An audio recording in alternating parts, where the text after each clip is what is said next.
can do it all for you. IntegratedMediaInc.com or 803-948-8327. Give them a call today. They can help make your home into a smart home. IntegratedMediaInc.com.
$12 on your Monday afternoon now. Welcome in. It is the halftime show. Tyler Head. I know Terry Ford's here in the building. I talked to him earlier on this morning. As we talked about on Friday, he, Jay, and Elijah had quite a little fiasco trying to get home from media days out there in Dallas. I'm glad that they were able to get out of Dallas before the computer thing happened over the weekend, because they might still be stuck in Dallas right now for all we know with all the flights that got canceled nationally. I mean, I went out and about on Saturday, just trying to go to some restaurants and some stores, and they were all shut down because of the computer issues. So thankfully those guys didn't get stuck because of that reason. We're able to get back in here on Friday afternoon, though a little bit tired, a little bit worse for wear from having to sleep in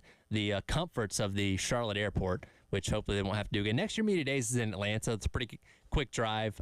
Terry was telling me on Friday, he's like, this is why I don't fly anywhere. I prefer driving everywhere, and that's why. And, so, again, it was a busy week out there at Media Days. Of course, got a ton of sound from all the coaches and all the players that were out there. We had talked about the media poll a little bit earlier with South Carolina coming in 13th overall, which is around where we projected them to be. And Terry's, joined me for those betting. 12:01 if you were placing your bets today for his first day back here in the studio. We talked about Carolina came in on Monday, said what they were going to say, and went home. And really, for the rest of the week, it didn't seem like there was a whole lot of buzz about the Gamecocks after that. It's not a surprise. And I know, look, if you're smart, and Shane's very smart, he's going to use all that for motivation, right? I mean, that's going to be the motivating thing, or one of his motivating things will be, hey, nobody's talking about us. Nobody's thinking about us. We had our Monday.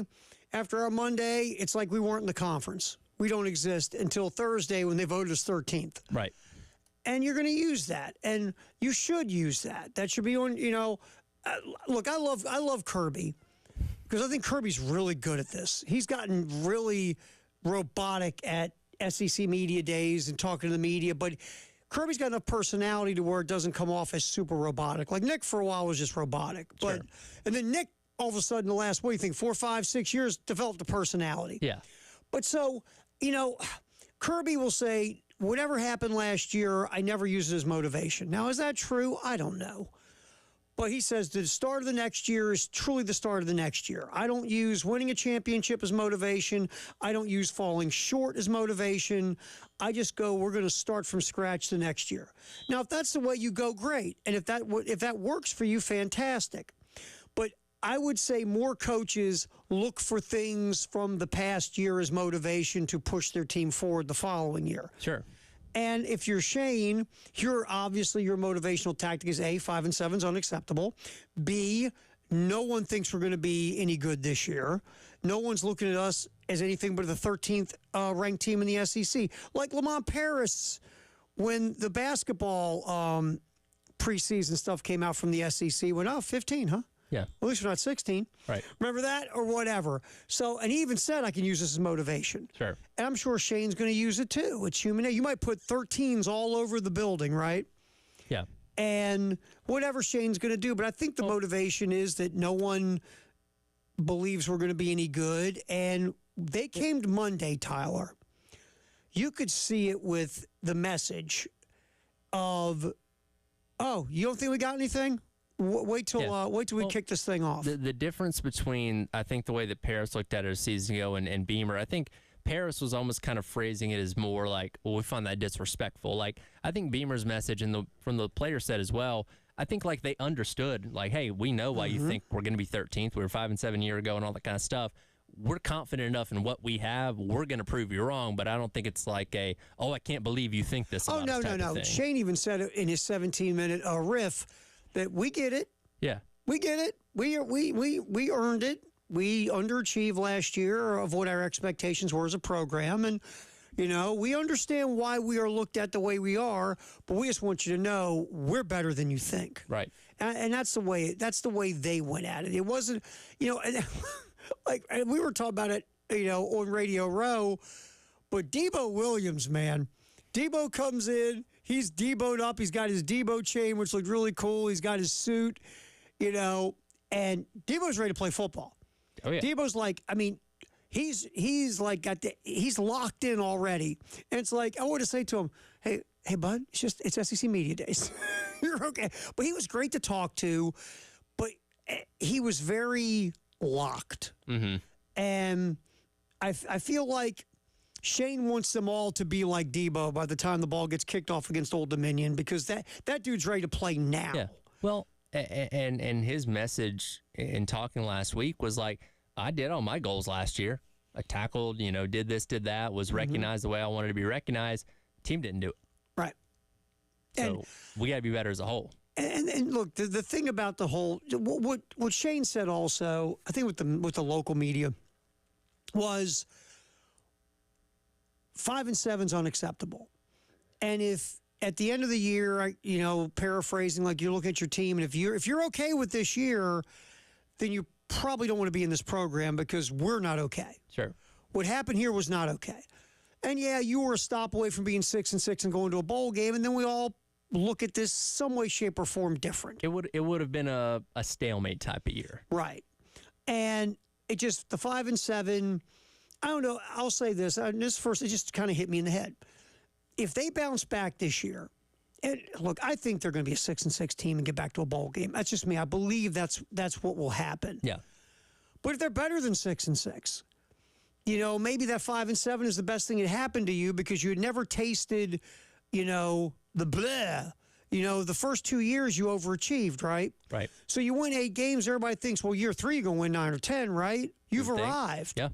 And look, if you're Shane, it's human nature. You've never tasted the underachieving or any of that stuff. You've never had to go through the misery of like 3-9, 4-8 rebuilding. Sure. Maybe you're even going, we got this. We're good. Right. So maybe what happened last year, if they can become a 7-8 whatever win team this year, maybe that becomes the best thing that ever happened to you in the short term because it taught you something, right? Yeah, it definitely, it's kind of a crossroads, right? Because, again, nobody expected anything out of you in year 1, overachieve. Year 2, even better. And, people were saying, man, you might be a 9-10 win team in year number 3. You took a step back. And it wasn't this drastic step back where you won 2 games, something like that. But nevertheless, you missed a bowl game, which is, again, unacceptable in everybody's eyes when it comes to this program. That's the bar of what you should do every year. Is at the very least, just make it to a bowl game.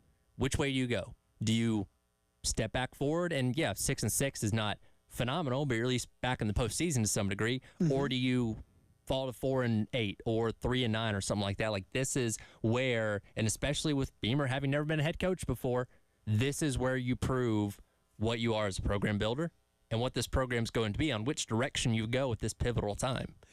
It was interesting. I was at SEC Media Days, and I was talking to a couple of, like 2 or 3 of the national guys who cover college football. And I walked up to the one guy, I said, hey, Max, I haven't talked to him in a while. I said, hey, what's up? And he goes, hey, what's going on? And we're just saying, hey, whatever for a minute. Hey, hotel, blah, blah, blah. And he goes, got a question for you. I was like, well, he goes, who's going to be the new head coach in 2025? Okay. And I said, well, I think Shane Beamer will be the coach in 2025. Because you think so? I said, yeah, I think if this year another 5-7 would put him on a hot seat in 2025, but I think 2024 he's fine. Right. And he's like, you might be right, but I don't know. I don't know about that. I'm like, interesting. And I had a couple other guys go down that same road with me of, if there's another 5-7, there are people nationally who think, now again, right, wrong, it could just be their opinion. Sure. Maybe they've talked to no one. Maybe they're just thinking of what they're looking at like we are. Yeah. There were a few guys I talked to that really thought this was a massively important year for Shane Beamer. If they pull another 5-7, he might not be the head coach. Now, again, I don't agree with that. Sure. I think Shane Beamer's the coach in 2025 unless they go 2-10, right? So, but it's really interesting. It was. I had the little eyebrow going, Tyler, talking to some of these national guys about South Carolina. And I think it also, now those are national guys, but talking about people from around the SEC, I think it also has to do with what program you're in tune with, like Georgia, Texas, Alabama, where 5-7 is unacceptable on any level. You shouldn't even be in the realm of 5-7. Carolina, it's a little bit different. Not to say the expectations aren't high because they want to win every game, win championships, the whole 9 yards, but 5-7 isn't radically far off from where they've been in years past, where it's not seen as like, oh my God, the program's in the dumps kind of thing. It's like, no, it's a step back, but it's not something that you can't recover from type of thing, to where, like you said, yeah, ideally you wouldn't like to go 5-7 this year, but that doesn't mean somebody else is going to be going to be the head coach when 2025 rolls around. I think if you bank back-to-back 5-7s, now you're in the crosshairs. You would be in the hot seat next year. Yes, absolutely. you would be. And rightfully so at that point, I think. Yeah, I agree. And that would be legit. Hey, I want to cook a burger. Let's go use Shane's chair in his office. Right. Because again, when you look at Ray Tanner as a head coach, as a AD across the board, he gives good leeway. He gives a decent amount of slack to his coach where it's like the first sign of trouble, he's not firing them. You know what I mean? Gave obviously a lot of leeway to Coach Kingston. You know, the Frank Martin years kind of went sideways towards the end. Well, Muschamp had his ups and downs. Like, he's going to give you a chance to right the ship until he feels like it's a lost cause, then he's going to make a move. So, yeah, 1, 5, and 7 years not going to do that. 2, all right, we can have a conversation. Well, I mean, look how many years Frank played that Final Four. Yeah. Frank made it in He had that card in 2017. his back pocket for a long time. And my man didn't get back to the NCAA tournament after that Final Four. That was very much like a Jeff Fisher. Hey, remember that time I went to a Super Bowl type of thing? Like, he kept pulling that card and putting it on the table. Absolutely. So, yeah, Ray is very patient. I think there should be. I've always said you got to give a guy at least 3 years. And I know today with the transfer portals and all that, you know, a lot of people don't want to do that. And I still think you need to give a dude 3 years to put his stamp on a program. Sure. And after the third full season, then you take a step back and say, are we going in the right direction? Yeah. And if you think you are, great. And if you're not, then you got to go, okay, is that worth a fourth year just to make sure? Or after 3 years, I've seen enough. Right. But I think you give a guy 3 years. And I think that's just fair. I think Ray has been, sometimes some people will say overly patient at some points. But yeah, it was kind of funny to me to get from these national guys, you know, like that early in our conversation, the make or break they think 2024 is, which I don't agree with. Do you think that stems from Beamer's personality to maybe people being naturally inclined to not like him? I will say this. One national guy said to me, I thought it was interesting. His act was refreshing at first. Now we're in year 4. It's not as refreshing anymore. Yeah. So how much of that is your personal thought on his personality as a coach? Sure. So I did think that I kind of was like, because I like the way Shane is. Yeah. I like the personality. I like that he's different. I like that, you know, he's a very personable guy. I got no problem with him going up there and riffing like nobody else does at SEC Media Days. I really don't care. Yeah. Now, there's a time and place for some of those kind of things. Yeah, but I think that who he is, I like it myself. Yeah. I do. And, you know, like we're being objective about the program, I always try to push aside the fact that personally, I like the dealings with Shane Beamer. Sure. I think I've dealt with a lot of head coaches in my life. He's one of the better ones. There's no doubt about it. He's not as coach speaky as some of the other ones. And not as, I think he understands more of what we do than others. And yeah, he went a little sideways about Dow Loggins. I get it. But for the most part, he thinks if you're being fair Yeah. and you're doing your due diligence to research what you're saying, whether he agrees with you or not, he's cool with it. Right. The thing with Loggins, he thinks everybody just got a little lazy, you know, went online, looked at the guy's resume in the NFL and went, this is a terrible hire. Right. That's where I think he went like crooked on that. Yeah. Could he have handled that better? Probably. I would say the only thing with that one was when he made it personal to one of the reporters from the state. Yeah. I thought that was a little bit much. But to stand up for his guy, I thought was great. I just thought once you go personal on someone's particular thing, I thought, well, okay, that's probably there. You need to whoa, right there. But yeah, I just thought it was interesting what some of the national folks had to say. I will get back in here. I'll talk more about SEC Media Days and focus on Carolina and the fact I'm never going to fly in a plane again in my life. Halftime show. Terry Ford, Tyler Head on the game.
Theme-wise, I'd say going all the way back to January would just be the hunger, that this team has. I mean, we've got 3 fantastic leaders here today that have played a lot of football for us here at South Carolina, along with a lot of other leaders. I mean, you think about it, 2 of the guys that we brought to media days last year are still on our team, and Tonka and Kai as well. So we're an older team that's very, very hungry. They've shown that since August. And the theme for us, Rick, has just continued to build on that and embrace that.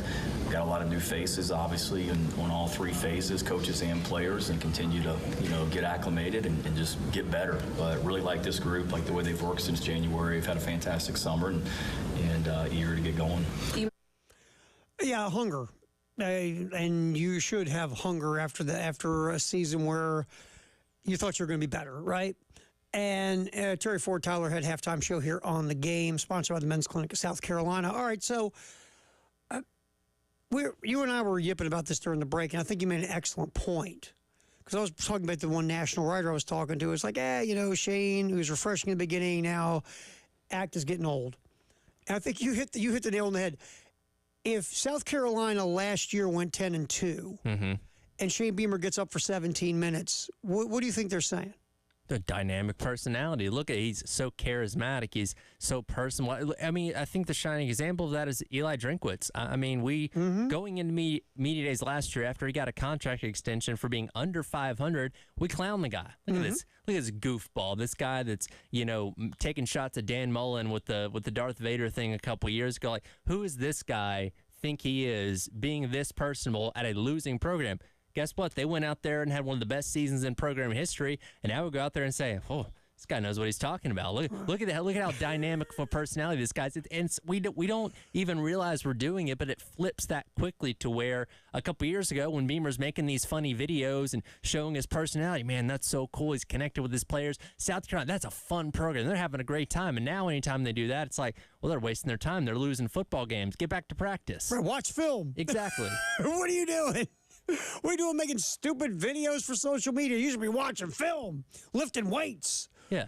Running gassers till you puke. That 20 seconds you did shooting that video clip, you could have, I don't know, been doing push-ups or something. Right. But that's the thing. Eli Drinkwitz is now refreshing. Yeah, exactly. And Shane was refreshing until you go 5-7. Yeah.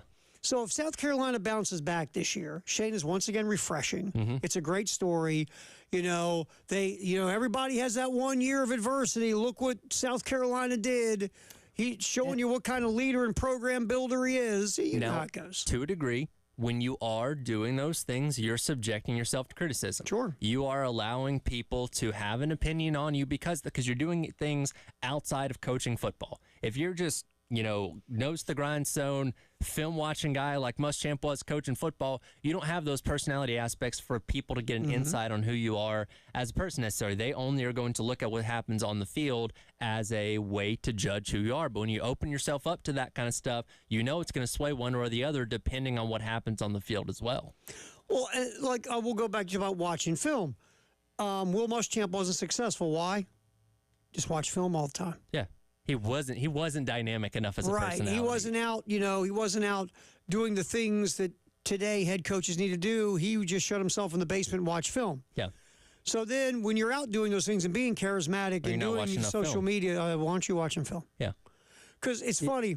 It's just funny the way those things go. And it's funny that you go from one coach that's in extreme to one side. I'm not saying Beamer's extreme to the other side of being too off the field, too personable, that kind of stuff. But it is a far difference between the two of those guys that, ideally, I guess you're looking for something in the middle. I'm not saying that Beamer can't be that person, but he is a far to the left difference than what Muschamp was. Yeah, again, much more personable. He's much more out in the fan base. And that's the other thing, too.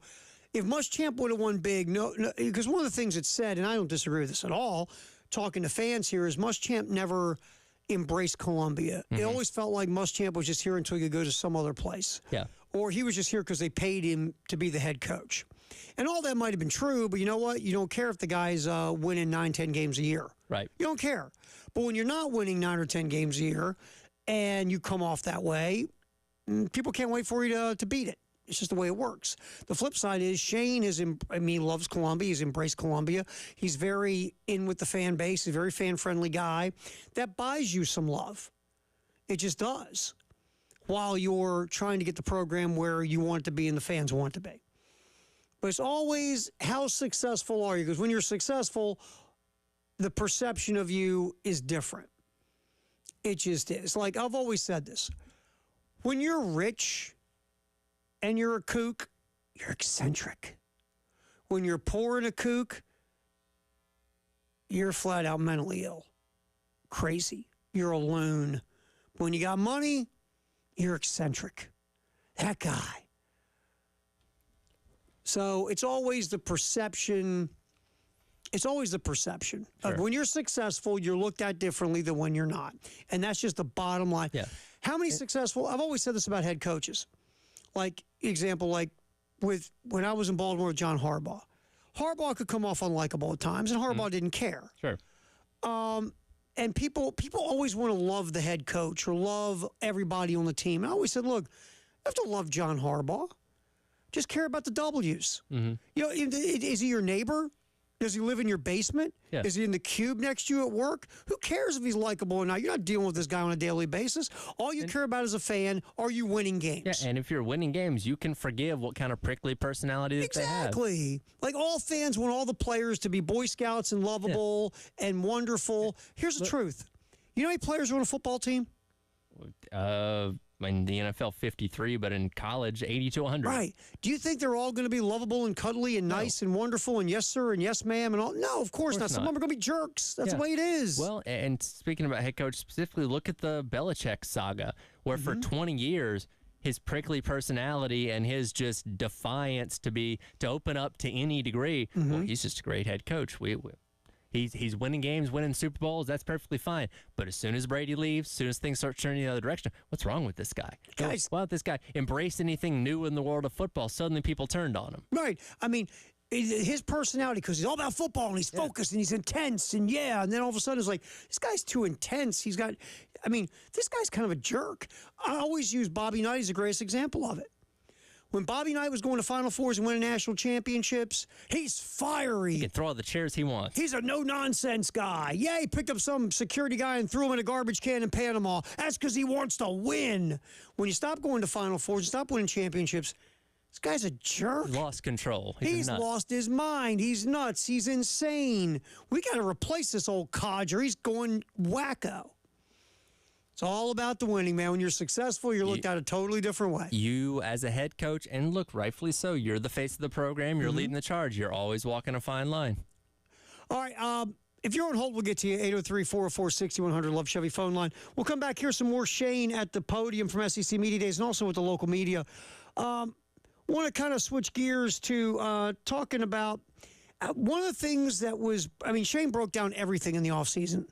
You know, we talk about 5 and 7 wasn't acceptable to the fan base, wasn't acceptable to the head coach either. And so we're going to talk about some of those things. And one of the things that Shane discussed with the local media was adjusting the strength and conditioning that the team did in the offseason. And even Debo Williams brought up that when we talked to him on Radio Row. And we're going to get to you again on the phone at 803-404-6100. Halftime show. Terry Ford, Tyler Head, we're hanging up until 3 on the game.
Oh, what we're talking about, just reviewing SEC Media Days, what went on with South Carolina on Monday, and then the rest of we'll get to the rest of the week as well. We're just kind of refocusing on the Gamecocks because it was, and Tyler said it, and South Carolina, their day was Monday, and then after that, it's like they didn't exist.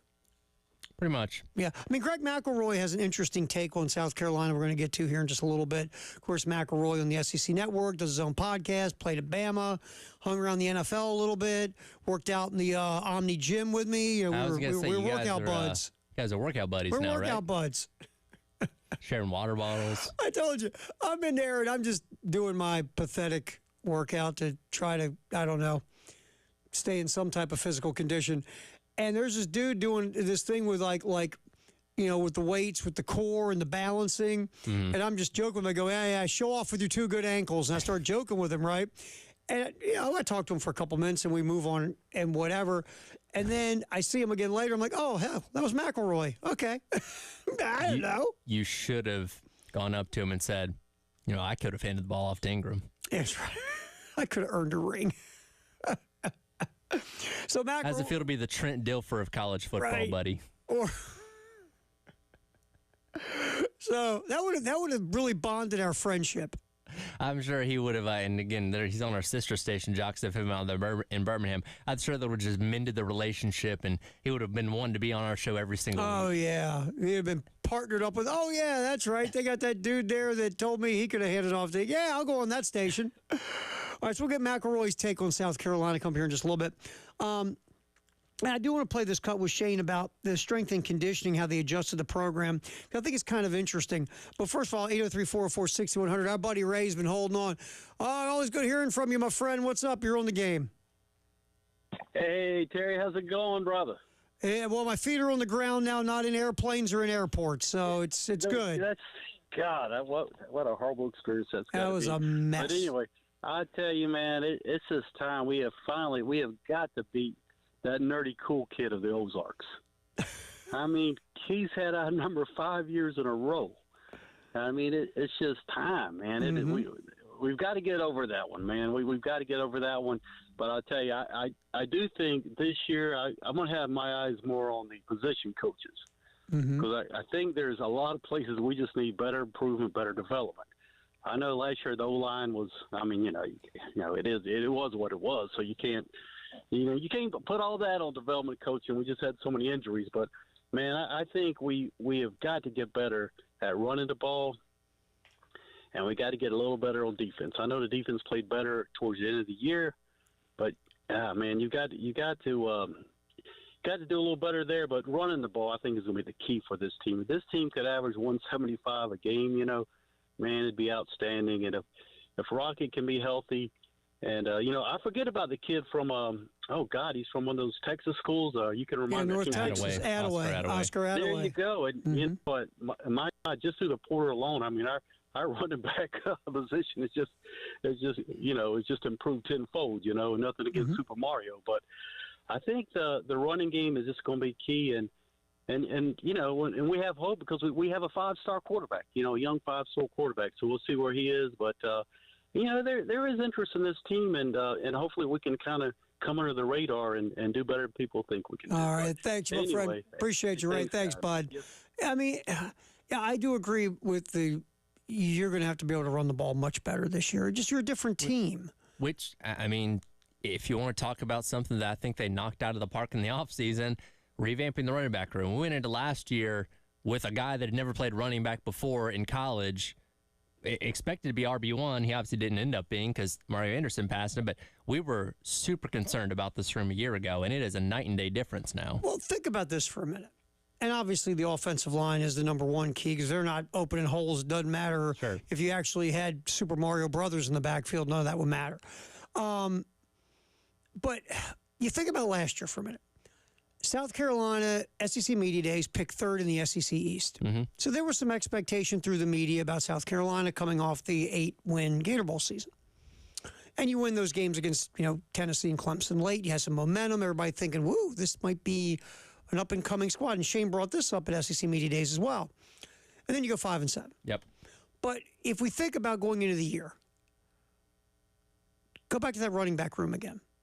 you took Dakereon Joyner, a converted quarterback / wide receiver, and you made him RB1.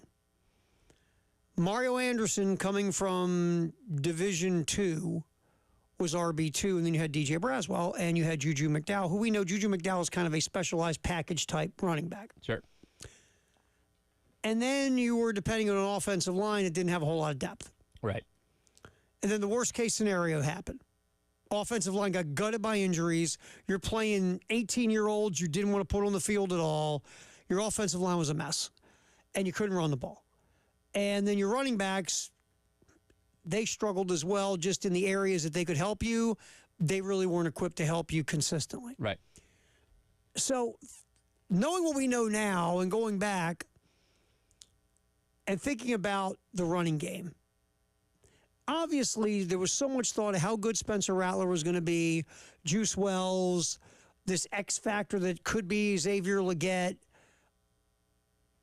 We really put a lot of stock in all that because, again, your offensive line was very thin. Your running back room was a huge question mark. And defensively, you forced a lot of turnovers to cover up some warts. Well, and we know when you become one-dimensional, it become a whole lot easier to stop. So when teams figured out, hey, they can't run the ball, guess what? They're going to throw the ball. Well, that just proved to be even more problem. Now we're just going to tee off and see if we can knock the quarterback unconscious. Sure. So when you think about all that going back to the preseason of last year, we really were looking more at the momentum of an 8-win season, the belief in Spencer Rattler in the receiving core, and the belief the defense would continue to force turnovers. Right. And when those things didn't happen, you saw, wow, well, maybe the foundation isn't as strong in year 3 as we thought it was, which is okay. But I as the year was going along, I'm like, man, there were a lot of folks that bought into this being a year where, South Carolina might, be a dark horse, and they weren't. Even though, let's go back again, Tyler, the computers had the over-under at 5.5 going into last year for South Carolina. They did. So maybe that computer knew a little bit more than the rest of us. But this year, I think the offensive line is much more solid with depth. They got a lot of different possibilities there, and you got to be able to find 5, right? And we still don't know what that 5 is as of right now. We've seen some projections. I was talking about the one that Yuva had on Gamecock Central the other week, but regardless, there are a couple of different combinations I feel like people would feel pretty comfortable with. And then again, knock on wood, they just got to stay healthy because I don't know many offensive lines around the country, even some of the best programs, that when you're getting down to your 3rd or 4th options at some spots, that you're going to have that much success. Yeah, so Ray, good call. We appreciate it. And yes, running game must get better this year. Let's get to this cut. Shane with the local media. Tyler, talking about the adjustments in the strength and conditioning program. No, it was. I think I've talked about it with you guys, met with every player after the season and just kind of talked about what they saw and sat back and listened and evaluated.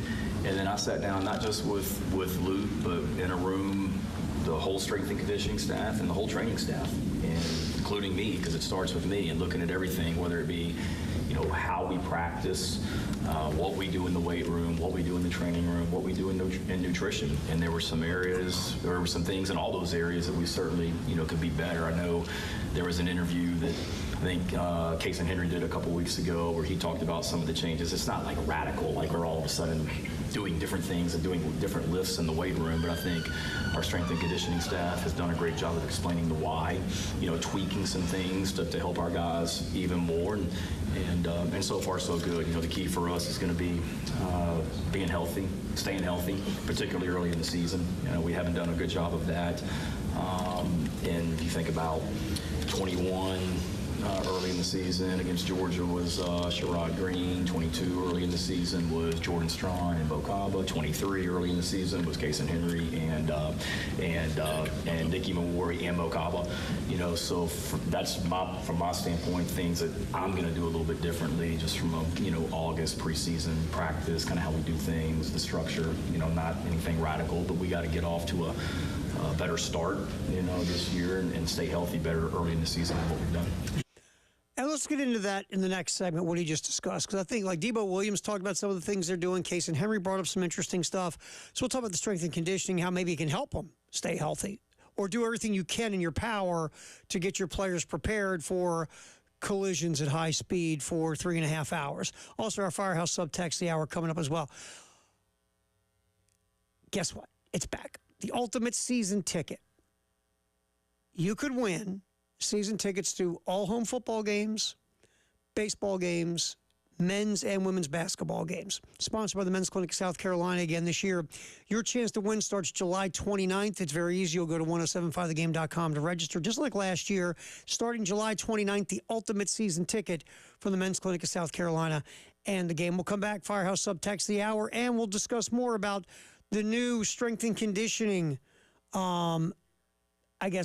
things they put into place at South Carolina. Halftime show, Terry Ford, Tyler Head on the game.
All right, we'll get to our Firehouse subtext of the hour here in just a second at 803-446-100. Just get back to the whole thing about the strength and conditioning, Tyler.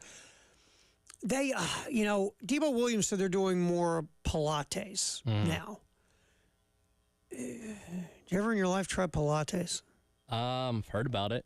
Can't say I've ever done it myself. Never tried it. I do believe I'll end up in the emergency room if I tried it. There are people that get paid a lot more than you and I do to understand how that helps you from a football standpoint. And when you do have a season that is as injury riddled as South Carolina had a season ago, a lot of people immediately point their fingers and say, okay, what are you doing with strength and conditioning that's leading to so many of these injuries? Now, it's not like they were all having the same injury. If every offensive lineman had a knee injury, it's like, okay, we got a problem here. There was no specific correlation saying it was something wrong with strength and conditioning. I do think it was more dumb luck than anything else, but you do kind of look at that in the offseason and say, okay, is there something we can do better that as a whole, not just the offensive line, can prevent some of these injuries from being as frequent as they ended up being? So that's why you kind of go back and reassess things with your strength and conditioning. You got to say, okay, what is an injury that could be led to strength and conditioning? What's an injury that's just involving lots of really big people trying to knock the hell out of each other? Football is a car crash sport. Yes. Like, you're going to get hurt. That's just part of it.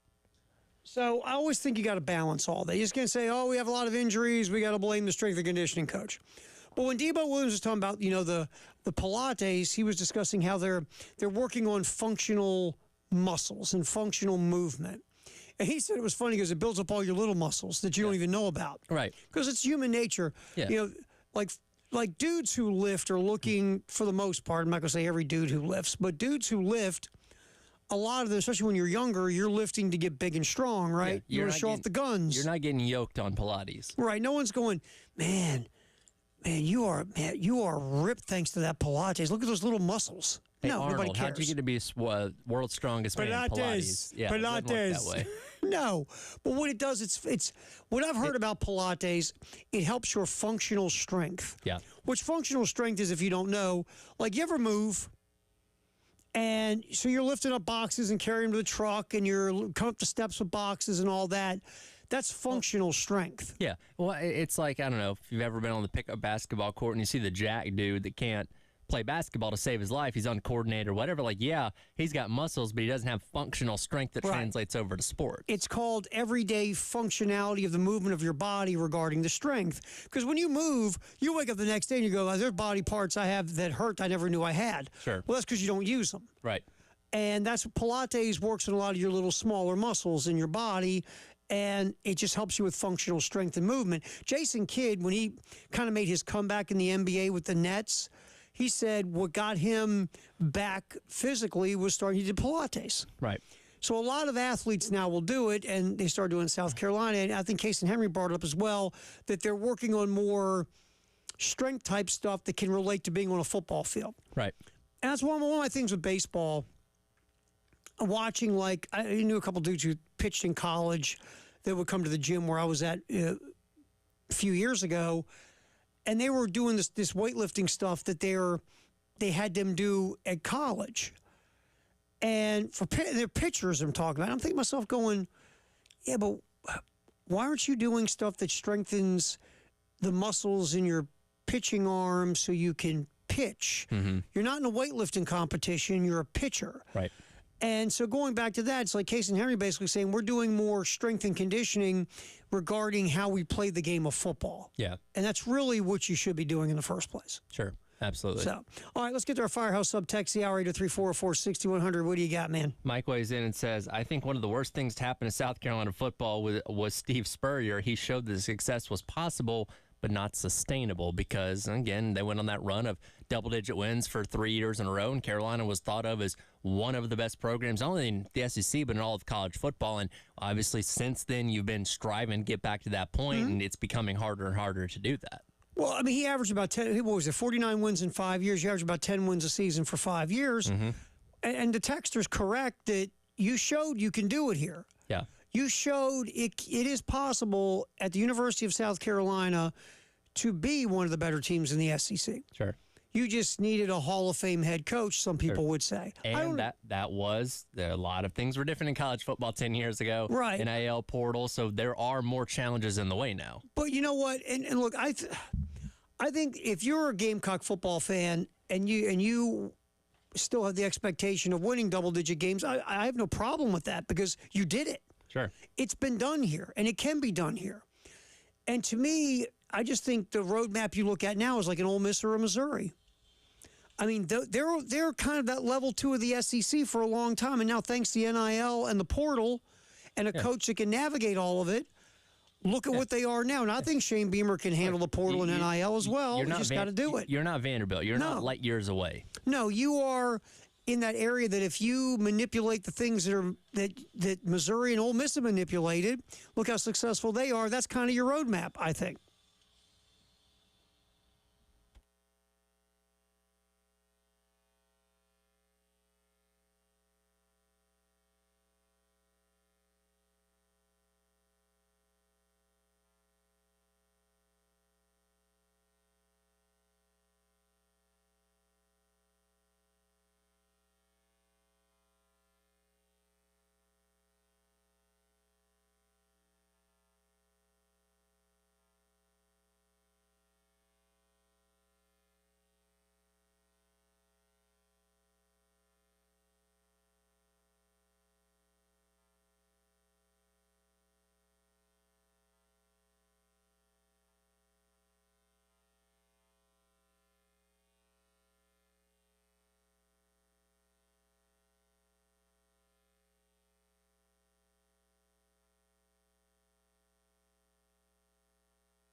Halftime show. Terry Ford, Tyler Head, the 1 o'clock hour. Always football, football, and more football. Sponsored by Atlantic Windows and Doors. All right, we'll get to football, and more football. But our buddy Ed Bird, who's been out a little bit, Yep. He'll be back here soon. Went to Savannah on vacation That's right. and talked about these cookies, which are Bird brand cookies. Mm-hmm. I guess made by Ed Bird's family. I don't know. He makes them himself. Yep. And he sent us over the salted caramel flavor. I'll get them over to you here in the next segment. Okay. By the way, they're little teeny thin cookies. They're the bomb. Which means you can eat like 40 of them. Well, I just ate 25 during the break to make Yeah. sure I liked them because that's, I don't want to be rude. You got to get a good baseline. Oh man, he said to us, and they got these brand of cookies in Savannah called Bird and Birds or whatever, and so he sent them over because he's under the weather. You ever been to Savannah yourself? Not yet. I want to go. Make your way to River Street, find the confectionery, and get some saltwater taffy while you're there. I'm not a taffy. That's I never was before either. Okay. But man, something about Savannah saltwater taffy is All next right. level. I'll give it a whirl on this. What street is that? River Street, right River there Street. on the right there on the river. All right, I'll give it. I hear Savannah's a cool place I need to go to. Very underrated. Chattanooga's very underrated. I need to go there. Chattanooga's fun. So I gotta hit those spots. Are you afraid of heights at all? No, not at all. Okay, well, Lookout Mountains for you then. No, yeah, I don't care about heights. In no way, shape, or form. Doesn't bother me at all. All right, so thank you, Ed Bird. Cookies are phenomenal. All right, so football in the 1 o'clock hour, sponsored by Atlantic Windows and Doors. Obviously, we talked a lot about kind of looking back at last week with South Carolina at SEC Media Days. And Greg McElroy, I want to get this cut in, Tyler. Greg McElroy, my new workout buddy. Greg McElroy from the SEC, from SEC Network, and also Greg does his own podcast on college football, talked about South Carolina, and maybe they're an under-the-radar, sneaky type of team in 2024. The reality is a lot of people look at the South Carolina Gamecocks and they think about where they were problematic last year. The reality is they probably will be picked 14th, 15th, or 16th. Vanderbilt will probably be 16th. Then you probably have some combination of Arkansas, South Carolina, and Mississippi State. Like those four teams will probably be the teams that are ranked 13th, 14th, 15th, and 16th. What I would say is that in visiting with people that are very familiar with what South Carolina has, I think they're going to be better than people realize. I think defensively, they have a chance to be really good. Now, really good is relative. I don't think they're going to be a top 2 or 3 defense in the league, but I think they'll be in the top half, which is going to probably allow them to win more games than people are anticipating. And if their offense develops into the offensive identity that I think they're going to develop into, ground and pound, run the football, use Lenoris Sellers, run him around and create with his legs, that's going to shrink the game and only improve their defense. So I think South Carolina is being slept on. I agree with that. I'm not just saying that because we're sitting here in Columbia, South Carolina. I just, when you see the depth that South Carolina has added on both sides of the ball at the line of scrimmage, look, you know this. You watch the SEC every week. You win in the SEC on the line of scrimmage. And the one thing with South Carolina, even 2 years ago when they went 8-5, they had issues consistently on the line of scrimmage. And that's just you've got to be better up front, both sides of the ball. And I feel like the depth that South Carolina has added on the offensive line, whether it's the freshman class coming in, the transfer portal, maybe even the development and experience of guys already in the program, I just feel like with the depth they have on the offensive line, they got to be able to shake out 5. They just have to be able to line up 5 guys from center outside the tackles who can be solid up front. And if you're solid up front and you're able to run the ball, like Greg said, with your stable of backs you brought through the portal, led by Rocket Sanders, and you have a quarterback that is dual threat and is a big dude who can run, and he's got a really good arm, you can run the football, develop your passing game as you go along with Sellers. And if your defense is close to being as good as we think it could be, your defense can carry the way for you while your offense figures it out. I think South Carolina can be better than a lot of people are projecting. I do think that they get to their 6 wins and at least go bowling. And I had someone ask me at SC Media Days, because we were talking about it again, one of the national guys, and was like, where do they get the 6 wins? And I'm like, look, every year you can look at a lot of teams going into the season, pick the schedule. Wins, losses, win, losses, win, losses. How many times are you right on all 12 games? You're not, unless you're picking Vandy. Even 2 years ago, Vandy beat Florida and Kentucky. Nobody saw that come. That went over big in Florida and Kentucky. But it's just, you just never know. You think you know, but you don't. For an example, again, after South Carolina 2 years ago lost to Florida, there's no way they're going to beat Tennessee and Clemson. They did. Last year, they almost went to script in a lot of ways in 5-7. But, the Florida game should have been a win at home. You probably penciled that in for a win going into the year, and you lost that game. Maybe you said, well, Clemson's playing at Williams-Brice. They're not the Clemson we're used to them being. Maybe you have a win there, and that was a loss. Maybe you didn't realize how good Missouri was going to be and didn't care. And you said, this is the year that South Carolina is going to get Missouri. Well, Missouri ended up being a double-digit win team and one of the big stories in college football. So when you just go through this whole thing, you can't predict, you can't go 12 for 12, or it's very difficult. So when someone said to me, what do you think the 6 are going to be? And we go over the 4 obvious ones, where are you going to get the other 2? Well, you have a shot to win in Lexington against the Wildcats. That's doable. And you have 3 or 4 games that are kind of like teetering games where, the other team might be favored, but it's not like you have no shot to win games. You got to pull 2, and then you're 6-6, and you go back to a bowl game. And again, we feel like the defense is going to be good. We saw what they could be in November. Hopefully, the defensive brain trust in the football program, they see what they saw. And that tweak or the tweaks they made, they'll continue to go that way with this defense, because it was a totally different defense in the month of November, especially in their last 3 games. So you're hoping they're going to be good, and that momentum will carry through, and they will continue down this road. Hopefully they found something. Whether it was 3-3-5, whether it was just, maybe some tweaks, some simplifying some stuff, just go run, play, don't think, meet, whatever.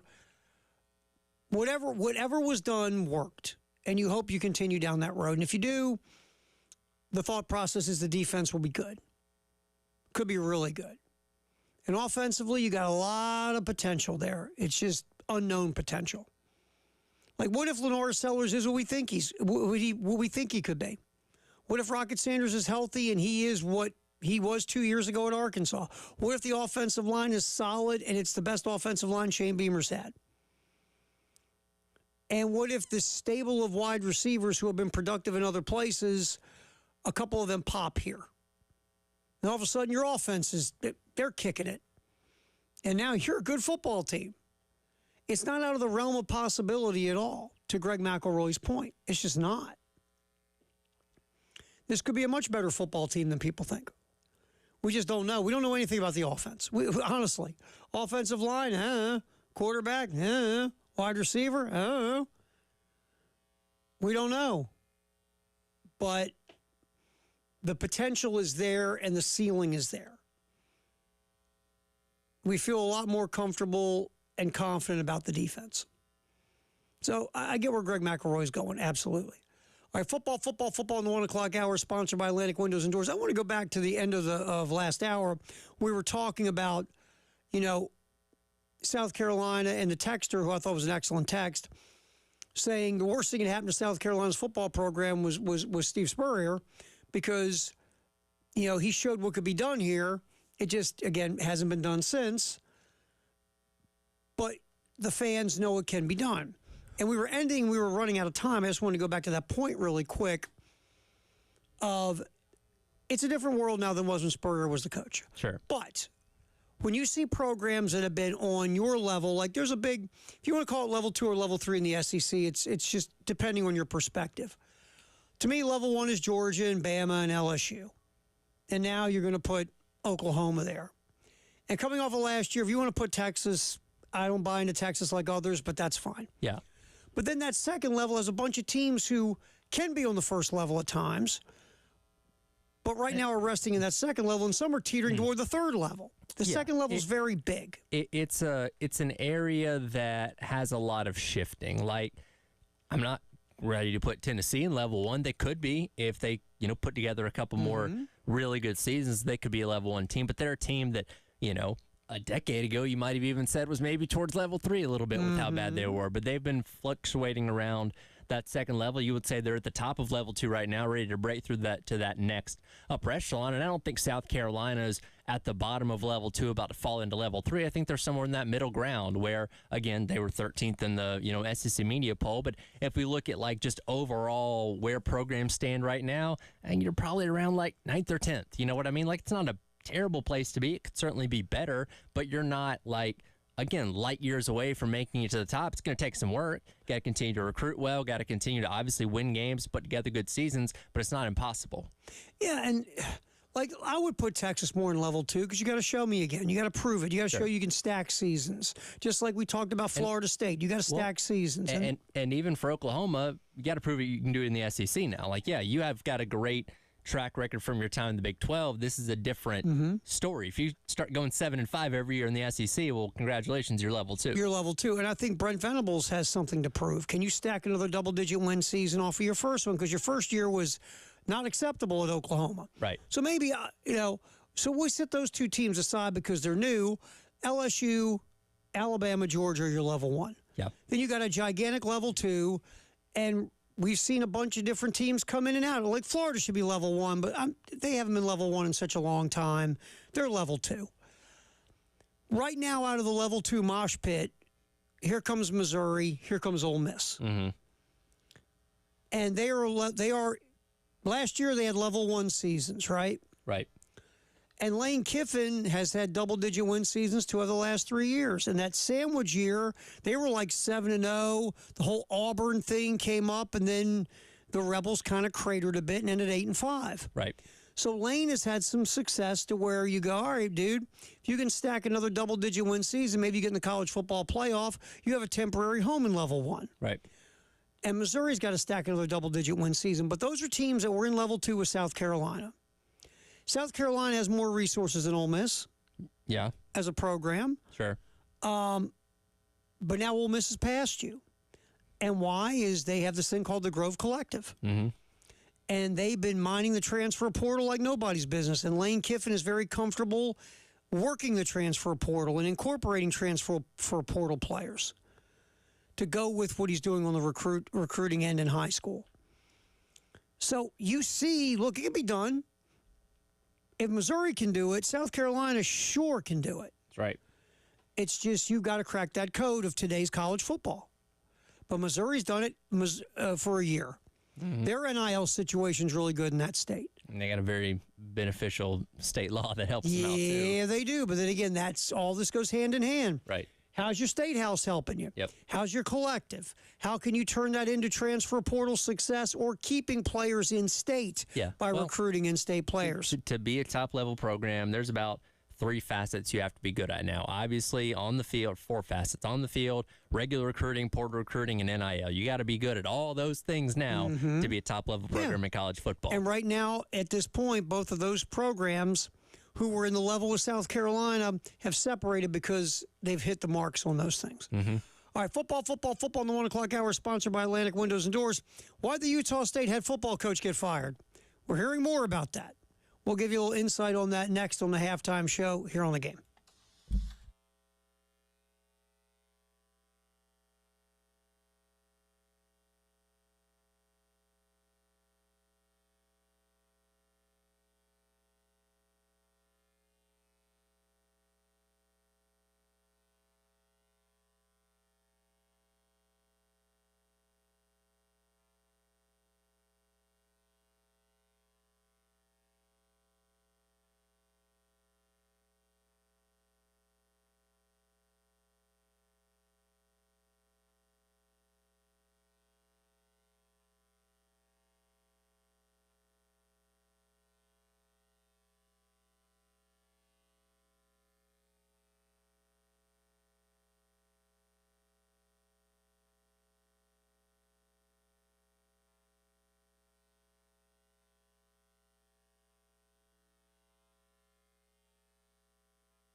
Football, 1 o'clock hour here on the game. With Terry Ford and Tyler Head halftime show. Thanks for hanging. Coming up in late August, we have our Summer Golf Classic. Be set for that. Coming up, I guess we start to July 20, late July. Probably next week we'll start getting you signed up. You just call Charwood and get ready for that and sign up your foursomes, and we're going to get ready to rock and roll again. We'll be giving away Gamecock football season tickets. Also, our ultimate season ticket will be what we'll do like we did last year, Tyler. We had our 3 finalists for the ultimate season ticket. They were drawn randomly, and they came out to the golf tournament, and then we picked the winner. That's right. And the winner was very excited, and the other 2, obviously, we took them to the bar and made them feel better. No, we didn't. We can't legally say that on the radio, No, I don't think. We can't legally do that. That's just a joke. We're just having fun. So that is coming up here, our Summer Golf Classic, roughly a little bit over a month away. That is officially like the season is here, because we did it the Friday of week 0 last year. Yeah. So when we get to that point, well, we're full steam ahead. Oh, absolutely. And remember, obviously, Old Dominion is going to be that last Saturday in August. Yes. So, and we're going to do a cool little thing. I think it was 2 years ago. We did a 30 for 30 thing. It was South Carolina's 30th year in the Southeastern Conference, and to celebrate, we let you, the fans, pick the 30 best players in Gamecock history in the SEC era, football players. We had a lot of fun with it, and it was a good time. And that was a long thing we did there. Yeah. This one's going to be a little shorter. We're going to do, coming up starting next week, again, we're going to give you a chance, the fans, to vote. We're going to take the top moment in Gamecock sports history since the year 2000, to this millennium. Some good moments in there. We're going to start next week, and we're going to do this on Twitter with Twitter polls. Next week, we're going to, next Monday, Tuesday, Wednesday, Thursday, we're going to give you 4 moments to choose from. And the winner of each day will go into the final poll the following week. That will be a week-long poll. At the end of the week, we'll see who ends up with what moment will be the top moment in Gamecock sports history since 2000. Have an idea. I'm not going to say it, but I have an idea of what I think the winner is going to be. Me too. Yeah. We'll see. It's going to be fun because it's all sports. It's baseball, Sure. where you've won 2 College World Series. Women's basketball has won 3 championships. The football team played in the SEC championship. Men's basketball is in the Final Four. So we got some stuff to choose from here. It'll be fun. Sure. So we'll start that up next week at 107.5. The game is our Twitter handle, and we'll have the Twitter polls there for you to vote on your favorite Gamecock moment since the year 2000. That's sponsored by our buddies at Columbia Craft, by the way. All right, so football in the 1 o'clock hour. This was a story that popped last week while we were at SEC Media Days. The head coach at Utah State was Blake Anderson, who was then let go. And what the university, the word was he violated the Title IX protocol. Mm-hmm. Now, Anderson, there's a little bit more coming out, and I want to get my computer closer to me so we can read this officially, since, this is a legal deal. All right, basically, Anderson was fired for attempting to personally investigate the circumstances of a player's domestic violence arrest, according to the termination letter obtained by ESPN. According to this letter, Anderson contacted the girlfriend of a roommate of a Utah State football player in April of 2023 and asked both to provide written statements about an altercation that led to the player's arrest. Now, the woman and her roommate provided statements without the code. Now, Anderson, though, through his attorney, said the woman and the roommate provided statements without the coach asking them. Investigators also said Anderson told them he was on a fact-finding mission to determine whether the player should be suspended or whether they needed to take any further action. That's according to the investigative report obtained by Public Records, a Public Records request. Now, Anderson, basically, before we get to the Anderson comment through the attorney, this comes from the university. Most egregiously, you engaged in an investigative effort regarding the domestic violence arrest, including meeting with and collecting written statements from the potential victim and another witness, the letter states. You undertook these actions following an arrest and while a criminal investigation was ongoing. Anderson, though, goes, "Oh, excuse me, I beg to differ." Mm-hmm. Anderson, through his attorney, Tom Mars, disputes the claim that he contacted or interviewed the player's girlfriend. According to the attorney, Anderson learned of the nature of the player's arrest through the player's roommate. Anderson then received a text message from the player's girlfriend, who said she wanted to pass along a statement that denied any physical altercation with the player. She dropped off her statement on April 13th. Mars, the attorney for Anderson, told ESPN that the coach never interviewed the player's girlfriend and that Anderson's call logs for April of 2023 show no incoming or outgoing calls to the girlfriend. He couldn't have been investigating a domestic assault he had no knowledge of until the teammate told him what had happened. He immediately called the interim AD. And also, the attorney says that Anderson will pursue all available legal remedies, while stating the school owed Anderson the buyout money guaranteed in his contract, a public apology, and a retraction of its defamatory press release. All right, first of all, let's get to the truth. Sure. If Anderson's coming off an undefeated season, he's still the football coach at Utah State. 1,000%. 2, this almost feels like, and look, if Anderson went around Title IX, he's flat out wrong and deserves whatever punishment because you can't do it. Yes. You just can't do it. You as the football coach should not be investigating criminal matters on your own. You don't have a CSI badge. No. So don't do it. No. Don't try to, I don't care if you're trying to find out what the player did so you can suspend him. I don't care what your reason is, just don't do it. Sure. You can't do it. You hand it off, let the Title IX people do their due diligence. 3, if there is no proof of incoming phone calls and you're saying that Anderson contacted them, if you're saying through your statement that Anderson contacted these 2 women via phone correspondence in some way, shape, or form, but there's no proof of it, then how are you, what other evidence do you have that is going to be firing this head coach for saying he went around Title IX and played CSI? Yeah. This is going to be an ongoing legal battle. Go ahead and say that. When you look at Anderson, who had spent 3 years at Utah State after coming over from Arkansas State, great first year, 11-3, tied for first in the Mountain West. Past 2 years been 6-7. I'm not saying they were trying to get him with cause so they wouldn't have to pay the buyout, but it does seem like that is a possibility on Utah State's side here, that maybe they saw an opportunity to move on from him without having to pay the buyout, and this could be it. And that's what I'm saying. If he's undefeated, we're not having this conversation. 2 6-7s in a row. Right. Maybe they feel like that first year he won with the previous coach's players, and since then it's been and maybe they want to, and look, this was 2023. This was over a year ago. Right. Now, I don't know how slow this process usually goes, but that's over a year ago. I'm guessing there should have been wind of something before now. Yeah.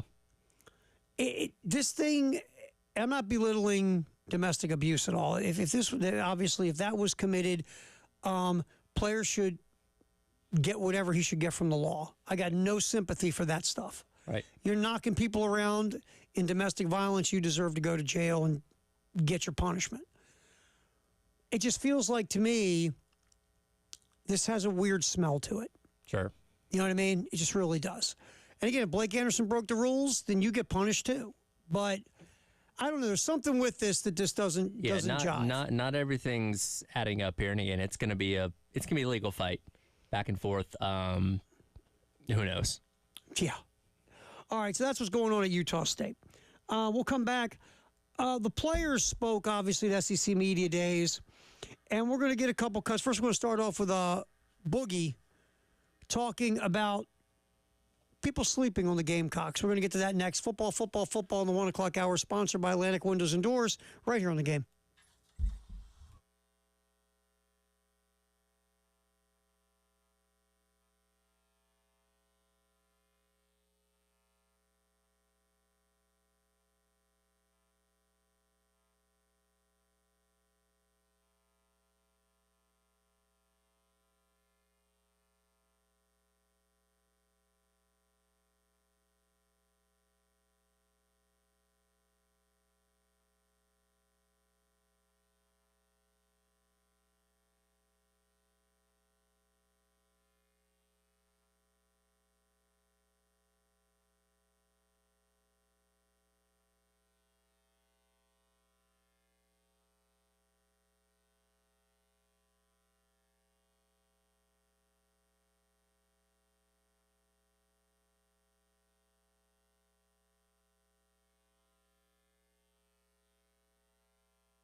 What we're talking about is football in the 1 o'clock hour, sponsored by Atlantic Windows and Doors here on the game.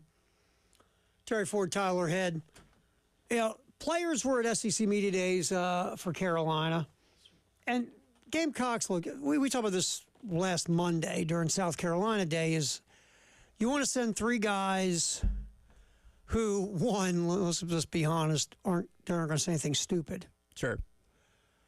And 2, in a perfect world, you send captains or guys who've been in the program for a while, vets. It's almost like a reward for being, you know, a really good teammate and just a good leader and things of that nature.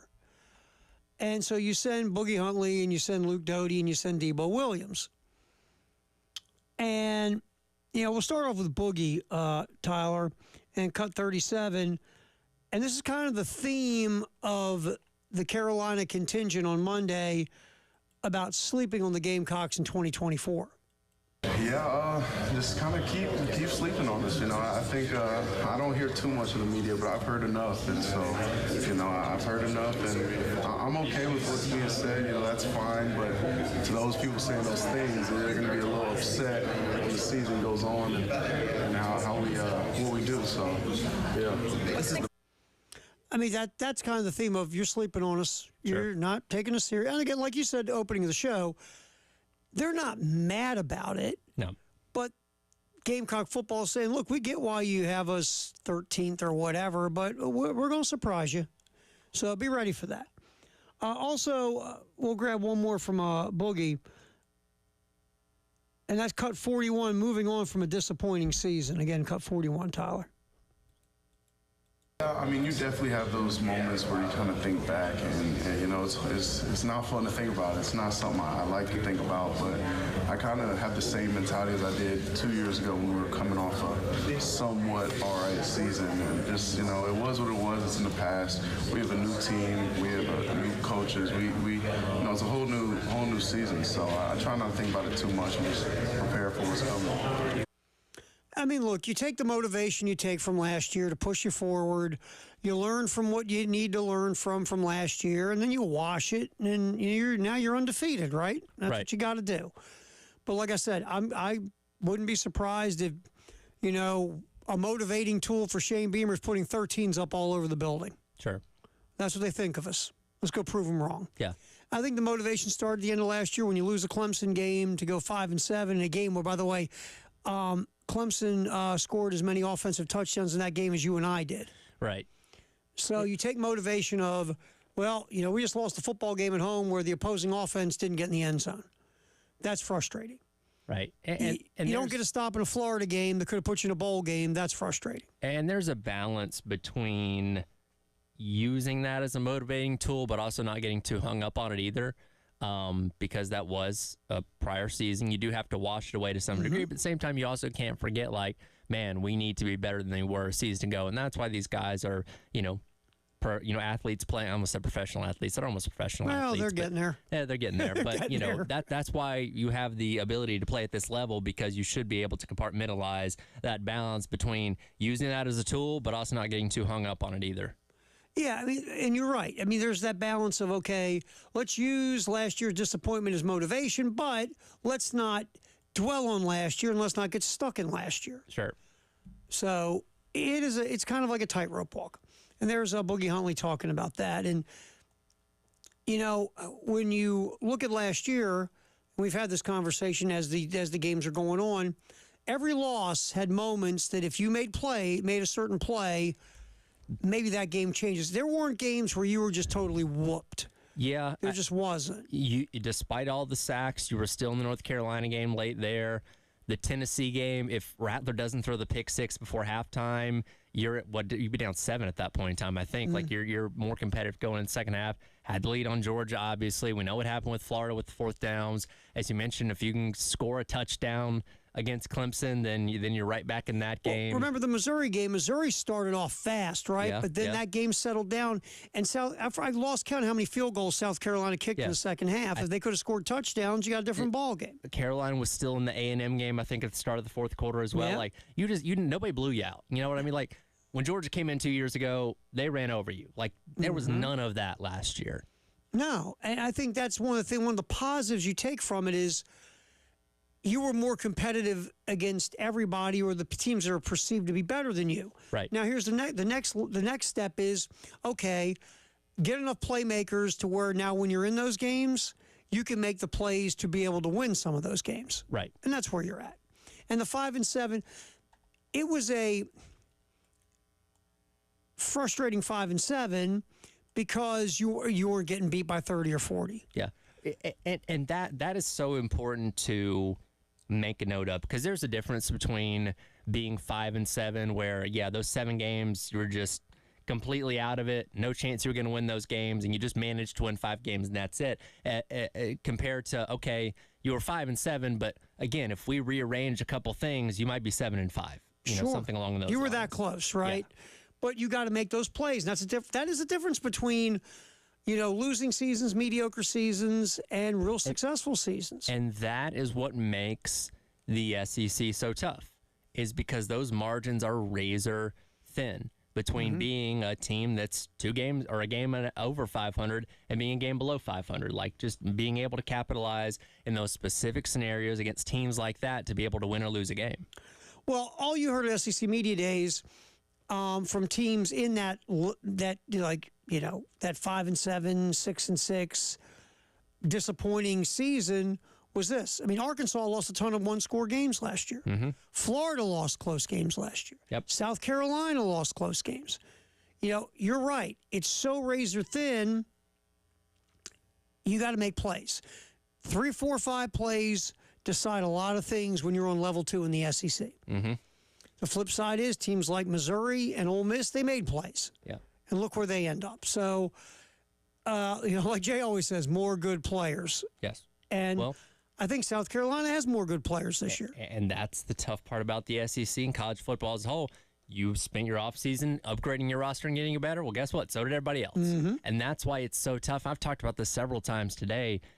We gauge everything based on what a team did last season because we've just been inclined to do that in the history of college football. But now so much can change in one offseason. We don't know what these teams are going to be when the season rolls around. We think we know. We have an idea, but so much of that is based on what that team was last year. And there can be teams that are completely different than they were a year ago. But until we see something different, we're not going to have a new opinion on them because it's just speculation at this point. Football in the 1 o'clock hour, sponsored by Atlantic Windows and Doors. Switch to the NFL real quick. The Green Bay Packers and Jordan Love have a little interesting deal going on right now.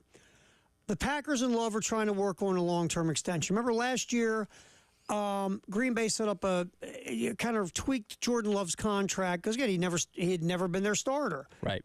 He was taking over his first year as a starting quarterback with the Packers.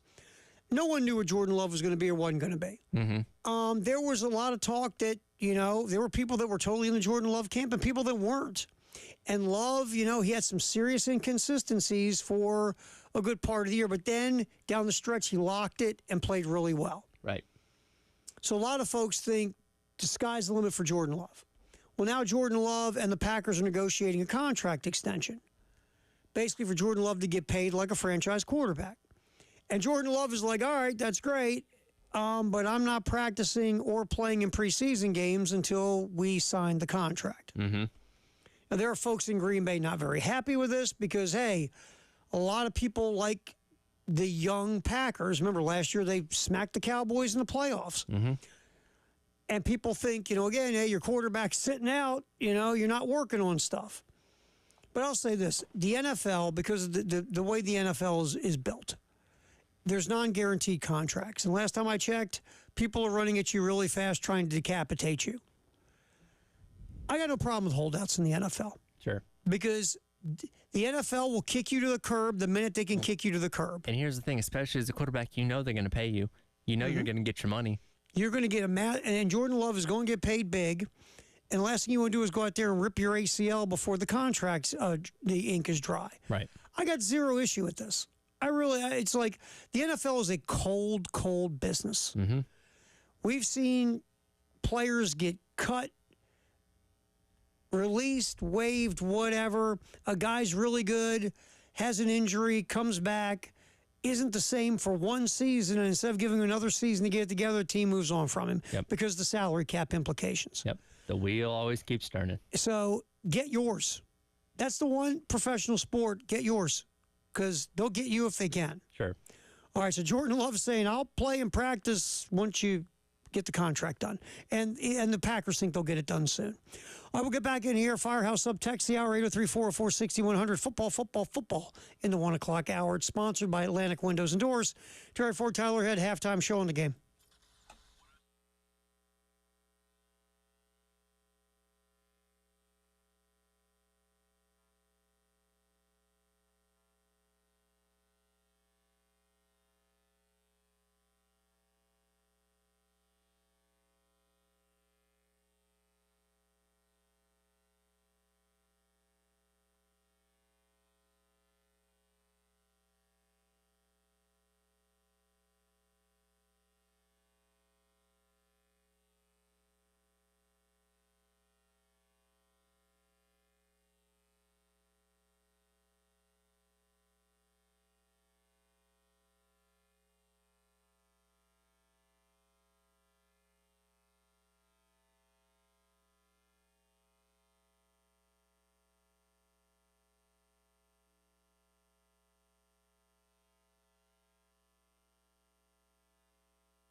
All right, time to get our Firehouse sub text the hour during football in the 1 o'clock hour, sponsored by Atlantic Windows and Doors. What do you got, man?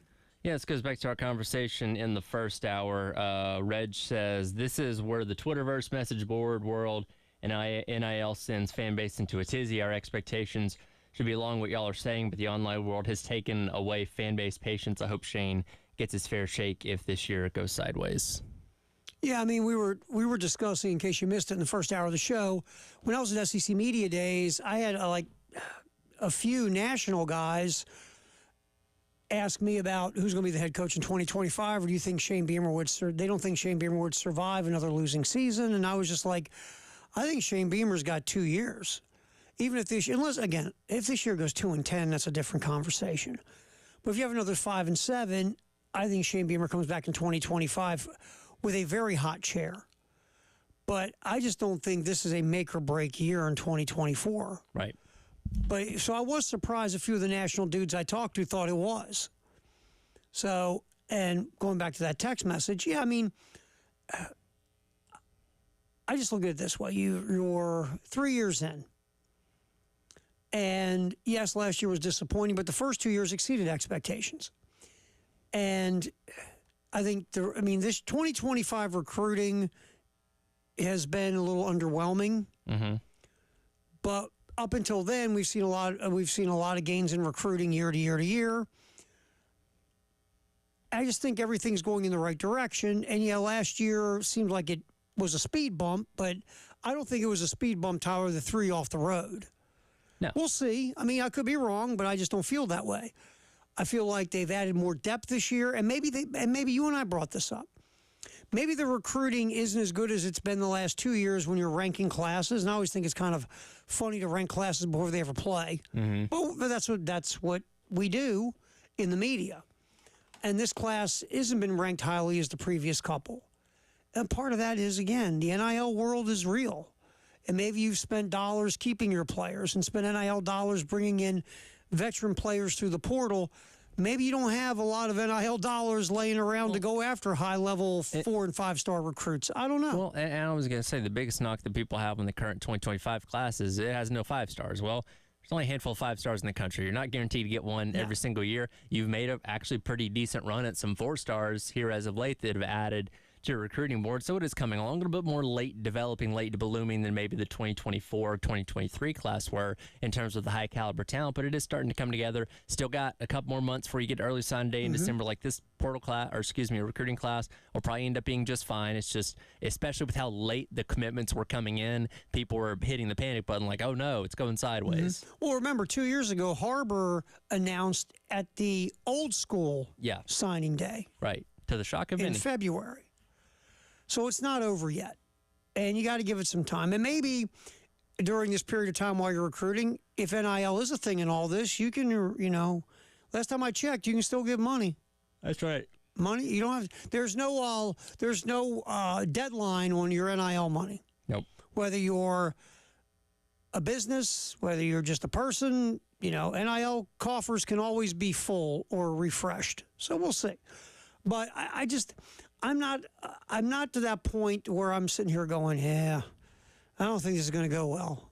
No, I mean, 5-7 was 5-7, and I don't think that derails the thoughts on the program. For me, I just don't. But we'll see coming up this year, and then take a look at 2025. But thank you for the text. We appreciate it. 803-404-6100. I will say this: sleeping in an airport sucks.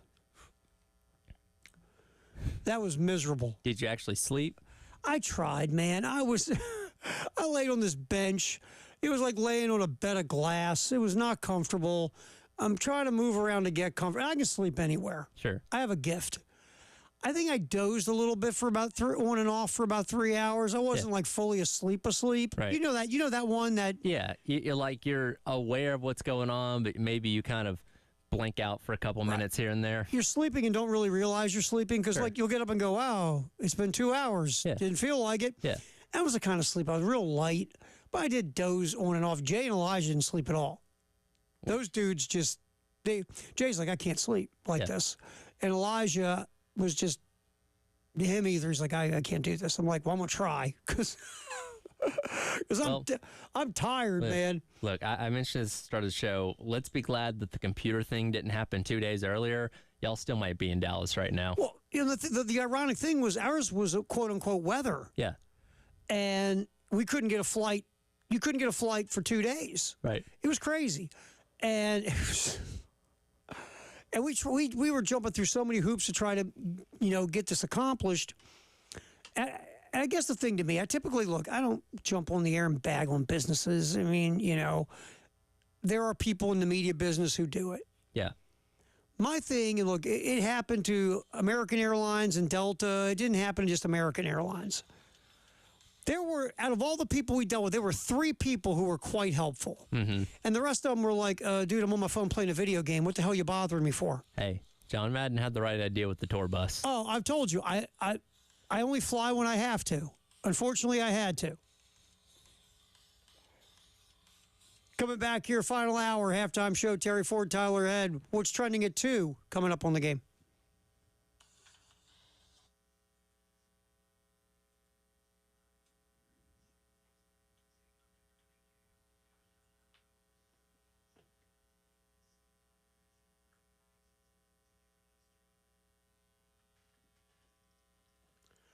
I'm just sitting here looking at, you just Google the Nest in the Vista, and the website comes up, and you look at all the cool stuff they have with appliances, whether you want a new refrigerator, whatever the case, stoves. They have the whole spiel for the kitchen, and they have a gigantic showroom where you walk through and see all the different things they have, no matter what your budget. Your budget does not matter to the Nest. They will find a way to set the vision up for your home that you're looking for in your budget. I'm telling you, we used to sit there in that kitchen area and do our live shows. It's phenomenal. I want to live at the Nest. I'm not going to lie to you. The place is so cool. And you walk around, you see the different fixtures and lighting and tubs and showers. Over 70 years of experience are in that building with people who know what's up. Call 803-978-2025. Set up your trip to the Nest. Make an appointment. Have the vision for your home and your budget come to life thanks to the Nest on Gadsden in the Vista.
Halftime show with Terry Ford and Tyler Head. What's trending at 2, sponsored by Traditions Fine Jewelry and Gamecock Traditions. You know, we've been so busy with football and the Gamecocks and the SEC and SEC Media Days. You know, there's been some baseball news for South Carolina. MLB draft popped last week. Mm-hmm. Some interesting things happened in that draft, especially regarding South Carolina. Like P.J. Morlando going 16th overall to the Marlins. That slot's $4.7 million. Now, Morlando, I haven't checked. My guess is that's eventually going to be an underslot deal. Miami basically drafted Morlando 16th because he's going to take underslot money to start his major league career and not go to South Carolina, and they can spend more money through the draft. Because if you don't, the MLB draft is different from all the other drafts. You get X amount of money in your draft pool, and you can use it however you want. Like you can pick a guy in the first round that you can pay underslot. Like this deal was done. Before Morlando gets picked is my guess. And they knew how much he would take, and he would take under the slot of 4.7. Right. So then let's say Morlando, I'm going to make up a number. Let's say he takes $3 million. Now you take the $1.7 million you save for that slot, and you can disperse it in other places in the draft. Let's say now you're going to take a guy in the second round that is a first-round talent, but a lot of people think, let's say he's a high school kid or a kid that's got college eligibility left. But the word is this kid wants X amount of dollars, or he's going to go to college, either go back to college or go to college and not play in high school. Let's say it's a guy you targeted, you want. Now you can offer him X amount of more money over his slot to change his mind to have him come play for you. That's the game of this. The famous way it worked was when the Astros drafted Carlos Correa under slot with the first pick in the draft. That way they could go get other guys with the money, and that worked out well, and Correa went on to be an all-star. That's the way the slot game works in Major League Baseball. Morlando gets picked, and God love him. Congratulations, man. First-round pick's first-round pick. Sure. I'm not demeaning it. I'm just saying there's a reason why P.J. Morlando, who a lot of people looked at as a second-round pick, got taken in the first round by Miami because they wanted to get a guy who would accept under-slot money for that spot. So Morlando goes. By the way, he obviously will not be coming to South Carolina. Cole Messina went 77th overall to the Rockies with a slot. It's over $1 million. Brandon Clark went 148th overall to the Red Sox. That slot is about $450,000. Eli Jones, this kind of surprised me. Jones going 218th overall to the Twins with a slot value about $250,000. Garrett Gainey, 276 overall to the Rays, slot value just a little bit under $200,000. Carson Messina, 367 overall to Toronto, max signing bonus for a day 3 pick is $150,000. So, obviously, to the shock of no one, Cole Messina is not going to be coming back. That's not happening. He won't come back. And I understand it. I get it. Those guys, pretty much all of them are going to take their money and go and play in the major or play professional baseball to the hope of getting to the majors. Yeah. And, I mean, you're not – I mean, Morlando, let's be fair. Even Morlando goes in the second round, he's not probably showing up. Right. And I don't blame him. So you really – I guess the younger Messina, you went, wow, okay. But he's going to go. From what I've heard, he wants to play pro ball. Okay, go play pro ball. That's fine. But you didn't really lose anybody that stunned you, right? You kind of know. You got a lot of people coming back, by the way. Yeah. A lot of people. So it's going to be an interesting roster makeup next year for South Carolina. Chris Veach signed a free agent deal with the Yankees. Again, Veach at his age, it's time to go play pro ball. Sure. It just is. So you feel pretty good about your numbers because you got a lot of numbers coming back. Whether it's who you're bringing in the portal, bringing through high school recruiting, guys who are coming back. You got a lot of options here if you're South Carolina. So we didn't get a chance to really talk about it a ton last week. But that's where it stands with the Gamecocks who were drafted or signed free agent deals. Whit Merrifield, by the way, former Gamecock, was released by the Phillies. Merrifield, 35 years old, was having a rough season in Philly. Got let go, far below his career numbers, by the way. Whit Merrifield's been obviously a solid major league player for a long time. Merrifield's hooked up with the Braves, just signed a free agent deal. The Braves lost Ozzie Albies 6 to 8 weeks. with a fractured wrist in a weird play. Attempted steal. Albies is coming in to catch the ball and kind of has contact. Wrist goes back, and Albies right away knew something was up. And it just stinks. This is the second year in a row Albies has been hurt. Right. Just add that to the list of more Braves injuries. Max Fried's also out right now. Obviously, they've lost some important parts. Strider for the year, Acuna Jr. for the year. It's been It's like 21 all over again. Man, I tell you, it is honest to gosh. They should just set up an urgent care outside the dugout. Seems that way. It's been, now again, they're still on pace to be a 90-win playoff team. Sure. But the amount of injuries this team is, like you said, it's like a couple years ago. Well, and a couple years ago, they made so many moves at the trade deadline. They brought in a horde of guys that ended up being the difference. And who won the World Series? And they won the World Series. Yes. So it's like, okay, well, ball's in your court once again, Alex Anthopoulos. Can you make the right moves this time around to be able to pull off something similar? Again, they look like they're going to be in position to make the playoffs. What can you do when you get there? Which, unfortunately, the past couple of years hasn't been a whole lot. We'll see. And they've also brought up one of their young prospects, infield prospect, who's just became a top 100 prospect. So the other thing about the trading is, what do you have that other teams want? I mean, The Braves, their system, because of graduation to the majors or because of trades, it's not that deep right now. Mm-hmm. So you're going to be limited in what moves you can make. So it'll be interesting to see. And look, in 21, none of those moves made people go, wow. Sure. But every one of those moves worked. Every one of those guys were productive, and they, in some way, shape, or form, helped the Braves to win the World Series. Absolutely. So we'll see where it goes. And it's just a funny thing about baseball. This is why baseball is impossible to predict in the postseason anymore. The Braves in 2021 are a 500 team. Acuna Jr. gets hurt. Mm-hmm. Everybody, and all the other injuries. Everybody's like, well, hey, maybe you'll make the playoffs, Braves. Not only do you make the playoffs, winning under 90 games, 88 if my memory serves me, you make a run and win the World Series. No one thought you had a shot. So since then, every year the Braves have been a favorite. What's happened? Nothing. Right. They have been beaten by underdogs the last 2 years when they were heavy favorites. Yep. And the last 2 years, those teams on paper, better than the 88-win team that won the World Series. Mm-hmm. That's just baseball, man. You had the Rangers and the Diamondbacks in the World Series last year. Diamondbacks were the last team to make the playoffs. Rangers went and choked up the division in the last week. It's all about being hot at the right time. And the right time might be the start of the playoffs. Mm-hmm. I mean, again, the Rangers stumbled and bumbled into the postseason.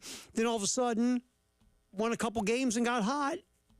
And before you know it, they have a parade. Right.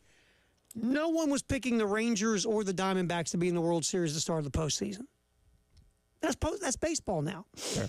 Because of bullpens and I'm trying to find a nice word to say it, the killing of the ace starting pitcher going deep in games, this has become very unpredictable. It just has. And it's all about, and really the way pitching has started to dominate hitting, I mean, you're just hoping you hit a couple of home runs with guys on base, or maybe you can scratch a run in through a little small ball. Everything has become so unpredictable now in the baseball. It's the most unpredictable postseason, I think, in sports now. Right. Even worse than the NHL. NHL used to be the most unpredictable.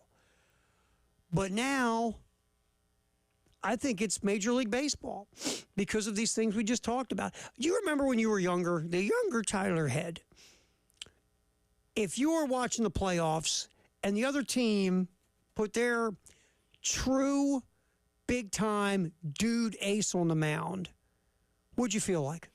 Not good. No, and if a team had really good starting pitching and the back end of a bullpen to end it, to close it, it was very difficult to beat that team. Well, that's why the Braves in the 90s made so many World Series and so many deep playoff runs, because they had one of the best rotations of pitchers in all of baseball. Yeah, and the Yankees won because they had really good rotation. They had a guy that came out of the bullpen to enter Sandman that you had no hope against in the ninth inning. Mm-hmm. And the Yankees offensively had balance through the lineup. But they brought out Roger Clemens and Andy Pettitte and Jimmy Key and all these guys who were really good starting pitchers. And the world has changed. Now it's your starting pitcher 3 times through the order, baby. And then it's this conga line of anonymous relievers who, if they weren't wearing their uniforms, you wouldn't know them if you were sitting at a sports bar. I was going to say the baseline now is your starter goes 5, 6 on a little bit of a deeper night, and then you're running through anywhere between 3 and 4 guys out of your bullpen. And that's just kind of become status quo with baseball. And I get it. There's a billion analytics that tell you that's the way it should go and that's the way it shouldn't go and all those kind of things. And that's just how the game is played now. And look, again, I always say it. I love me some analytics. I spend way too much money on that crap every month. Sure. But the point is, bullpens are unpredictable. You can have let's go with a 8-man bullpen, Tyler. And one year, they can be filthy. And the next year, they can get the snot kicked out of them. Same guys. Well, not just year to year. They can go week to week. Yeah. I mean, one week you can have the best bullpen in baseball. The next week they can get clobbered for 6 runs a game. It's just bullpens are very unpredictable. And it's just that, to me, this is my personal opinion, why this has changed. Because you don't have dominant starting pitchers anymore, dominant starting staffs anymore that can just go out there and take over a series. I remember 1988, Oral Hershiser basically carried the Dodgers to the World Championship, upsetting the A's. Everybody's seen the Kurt Gibson off of Dennis Eckersley home run. Hershiser had, I forget how many scoreless innings in a row. Dude was throwing complete games every time he took the mound. He would basically set the momentum up for the rest of the series. He would pitch multiple times. He was like a one-man wrecking crew. You don't have that today. You just don't. Now, if you get a starting pitcher that can hump you 7 innings and back-to-back starts in the postseason, he's a warrior, right? Right. That's just what they've done to the game. But anyway, there's Gamecocks and the draft and what happened with Whit Merrifield and things of that nature, just getting you caught up on what's going on with South Carolina baseball as they move forward with a new coach in Paul Maneri. All right. What's trending at 2, sponsored by Traditions Fine Jewelry and Gamecock Traditions. We'll get back to some football. Take a look back at SEC Media Days. We had some Boogie Huntley in the last segment, or last hour. Luke Doty. Let's talk a little Luke Doty coming up next. He was at SEC Media Days talking to the press. We will hear from Luke Doty and talk a little bit about Luke Doty coming up next. Halftime show, Terry Ford, Tyler Head here on The Game.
We continue on with what's trending at 2, sponsored by Gamecock Traditions and Traditions Fine Jewelry here on the game.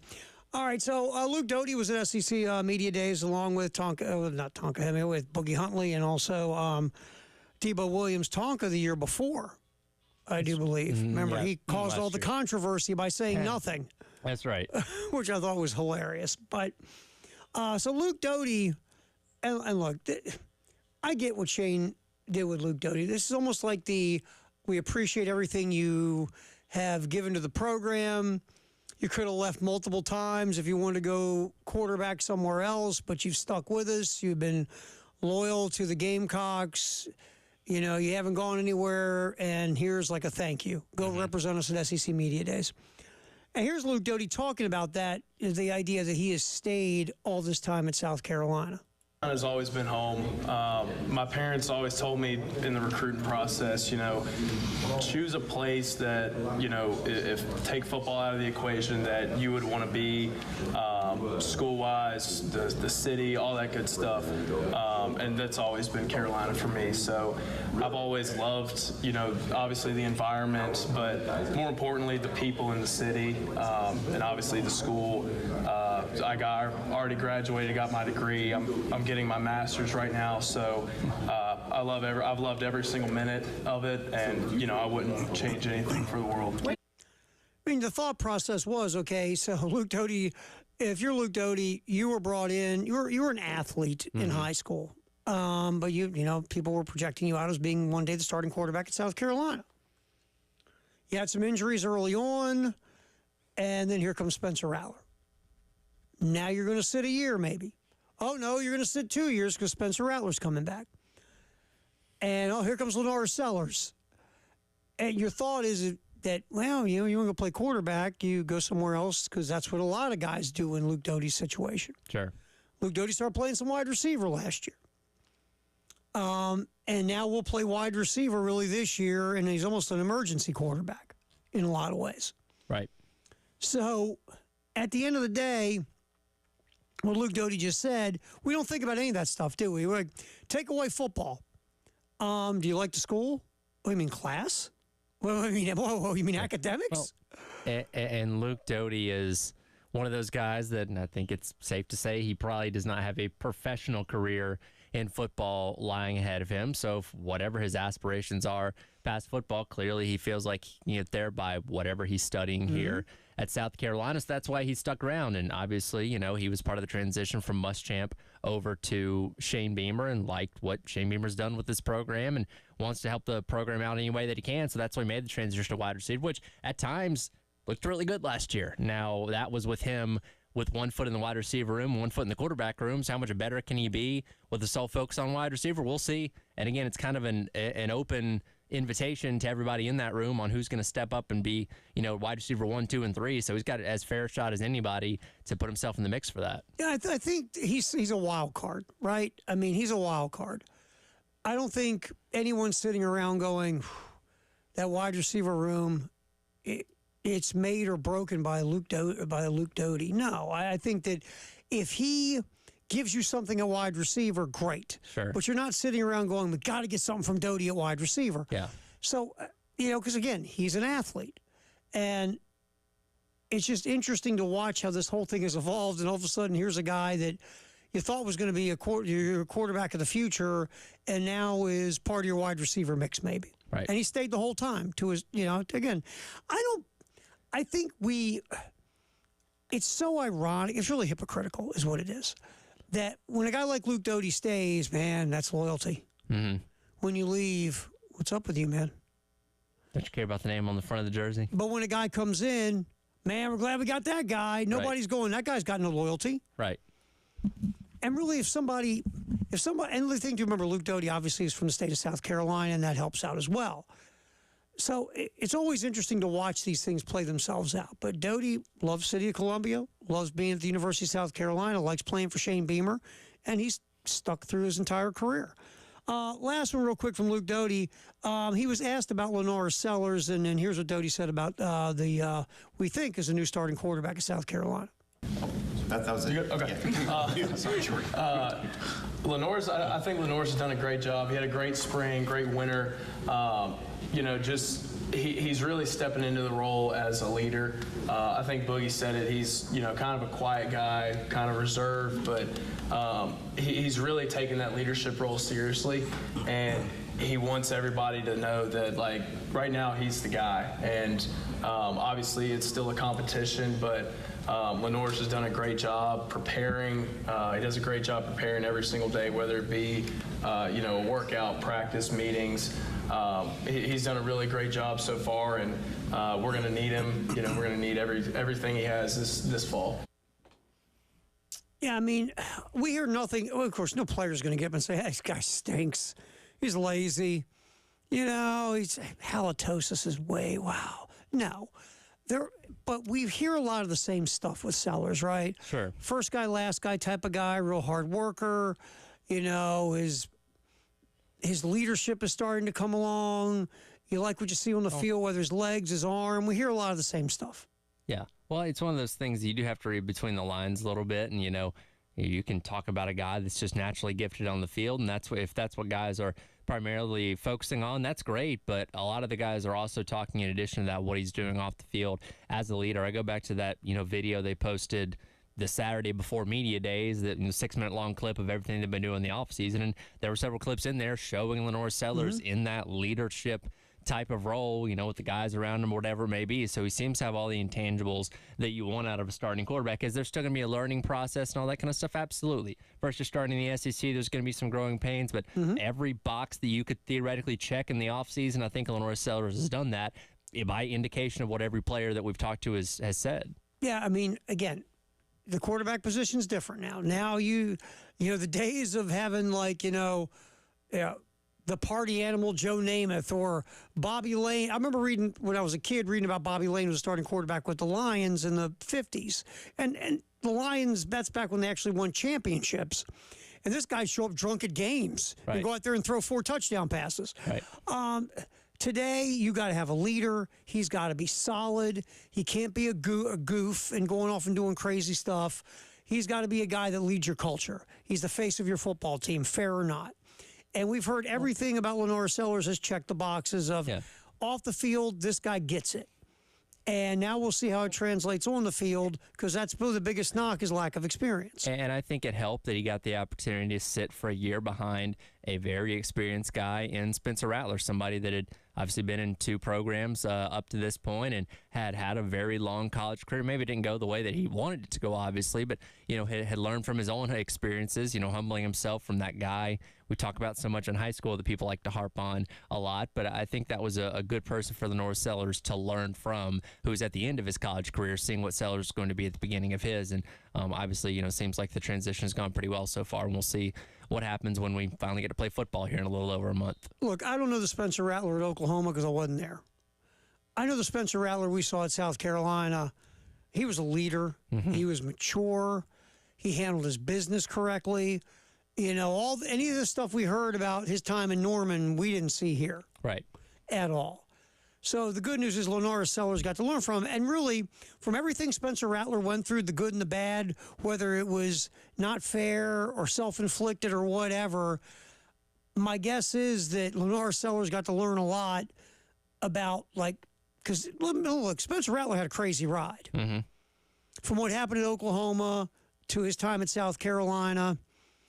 I mean, there's a guy that's learned a lot. And we'll see if all those lessons lead him to having a really nice NFL career. We'll find out.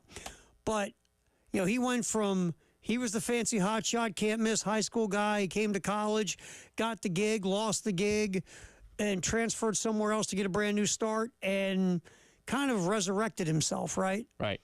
So there's a lot of lesson in there, Tyler. There's a lot of stuff in there, man. So hopefully Lenore Sellers, got enough brain picking from Spencer Rattler that he a lot more prepared for this than if he didn't have a guy like Rattler around. All right, so that's what's trending at 2, sponsored by Traditions Fine Jewelry and Gamecock Traditions. We will come back in here. Jeez, it's what, July 22nd? Yep. Greatest day in the history of the world. We got that next, sponsored by 1-800-GOT-JUNK on the game.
Oh, July 22nd, greatest day in the history of the world. Sponsored by 1-800-GOT-JUNK. This is going to be kind of a quick one, Tyler, because pretty much on this day, a ton of British Open. Mm-hmm. And everybody talks about the Vanderbilt choke job at the British Open years ago. Yep. But how about this one? Okay, Adam Scott bogeyed the last 4 holes back in 2012, opened the door for Ernie Els to win the British Open. Els was phenomenal in the back 9, and Adam Scott not. Yep. And it's not a Vanderbilt, but still bogeying the last 4 holes, opening the door for somebody else. Right. Whew, and Adam Scott went on and won a major in his career later, but yeah. Padraig Harrington today won the British Open. Also on this day, a bunch of guys won British Open titles. I'll throw out a few. Nick Faldo won the British Open. Seve Ballesteros. So there's a few in here about winning the British Open. Of course, my buddy Xander Schauffele, who I like to call Xander Souffle, won his second major. And it's so interesting how sports goes. Here's a guy for years was the greatest player not to win a major, or one of them. The knock was, he couldn't handle the big moments, the tense moments, couldn't be calm, let the nerves get to him. And then he won one, right? Mm-hmm. And now when and then yesterday on the back 9, dude just took over. Right. The 11th, he is like as they call it, the railway hole or whatever at the British Open. He kind of saved himself there and ended up with a birdie. And from that point on, dude was just steel. He was just nails. And again, this was what was held against him, right? And what'd he do? He went out there, he was calm, he was composed, shot after shot after shot, putt after putt after putt, and now he's won 2 majors. Yeah, sometimes it's one of those things that once you get your first one out of the way, it kind of like opens up those floodgates, you get the confidence about yourself, and who knows what happens from here. But yeah, cool to see him get his second one there. And now he won the gold medal at the last Olympics, so he's going to play for the gold. He's going to play in the golf thing in Paris. Right. All right, so that was yesterday. Again, a lot of these guys here. Lots of British Opens on this day in history. One other note, real quick, on the greatest day in the history of the world. 1963. We think it happened. It was before SportsCenter. Sonny Liston knocks out Floyd Patterson in 2 minutes and 10 seconds of the first round to retain the heavyweight title. Yep. Now, Patterson was the champion until he fought Liston the first time. Liston knocked him out in the first round the first time. So back-to-back first-round knockouts by Sonny Liston to Floyd Patterson. People think Patterson was never the same fighter after getting bludgeoned by Liston. And Liston, here's the thing, from what I've read, because I wasn't alive, Liston was the Mike Tyson of his day. Like really brooding-looking, intimidating cat. A lot of people thought he was, in with the mafia. I mean, he was a scary dude. Right. And when Cassius Clay fought him, everybody said there's no way that this guy's dancing around the ring like a heavyweight and whatever, young guy coming off the Olympics. But so there's no way he's going to be big, bad Sonny Liston. And we knew what happened. Right. Liston quit on his stool in the 8th round, and Cassius Clay obviously went on to be Muhammad Ali. But Liston was like Tyson. I mean, people were legitimately frightened of Sonny Liston, scared of Sonny. And Liston was never the same fighter after he lost that fight to Ali. So just kind of interesting day in history. Right. In 1963, again, neither one of us were alive. Right. So greatest day in the history of the world. Can I throw one more in there for you? Sure, hit it. 1997, Greg Maddux throws his 78-pitch complete game against the Cubs, 4-1 win for the Braves. You know what? We talk about, Denny McLain. The 30-game winner in baseball is gone by the dinosaur. No one's going to hit in 56 straight games again. No. What DiMaggio did. There might not be a starting pitcher in our lifetime that throws a 78-pitch complete game ever again. Do you know how many complete games Greg Maddux threw in his baseball career? Go for it. 109. That's more than every team in baseball will have combined this year. Probably. You're probably not far off, to be honest with you. Dude was, and the crazy thing about Maddux is especially compared to today's pitching, it's not like he was throwing 95 or 100. His stuff, it was mainly off-speed stuff, which was what made it so compelling, that he was not doing anything crazy speed-wise. He was just kind of like a wizard with the movement and everything. I mean, it was movement, it was location. pitch mix. I mean, Maddox was a master. And the most like unthreatening looking guy ever, by the way, came in there with like the giant, nerd looking glasses on. Like he just looked like some dude you'd see at, Home Depot on a Saturday gathering wood to go build a deck or something like that. And he came into town and shut you down. that's the thing is, he didn't. How many times do you think he got stopped by security and he goes, "Oh no, I'm a pitcher. The I'm a counting major league department's pitcher." that way, sir. It's like, no, I'm starting for the Braves tonight. Sure you are, buddy. Go off to the ticket counters down there. Come on, man. You're not a starting pitcher in the majors. To your point of complete games, Steve Carlton in 1972 led the majors with 30 complete games. Himself. Right. 30 complete games. That year he threw over 300 innings. Right. I repeat, he threw over 300 innings. In his career, had 254 complete games. By the way, after that season where he threw over 300 innings, I move my computer up here so you can see me on the video.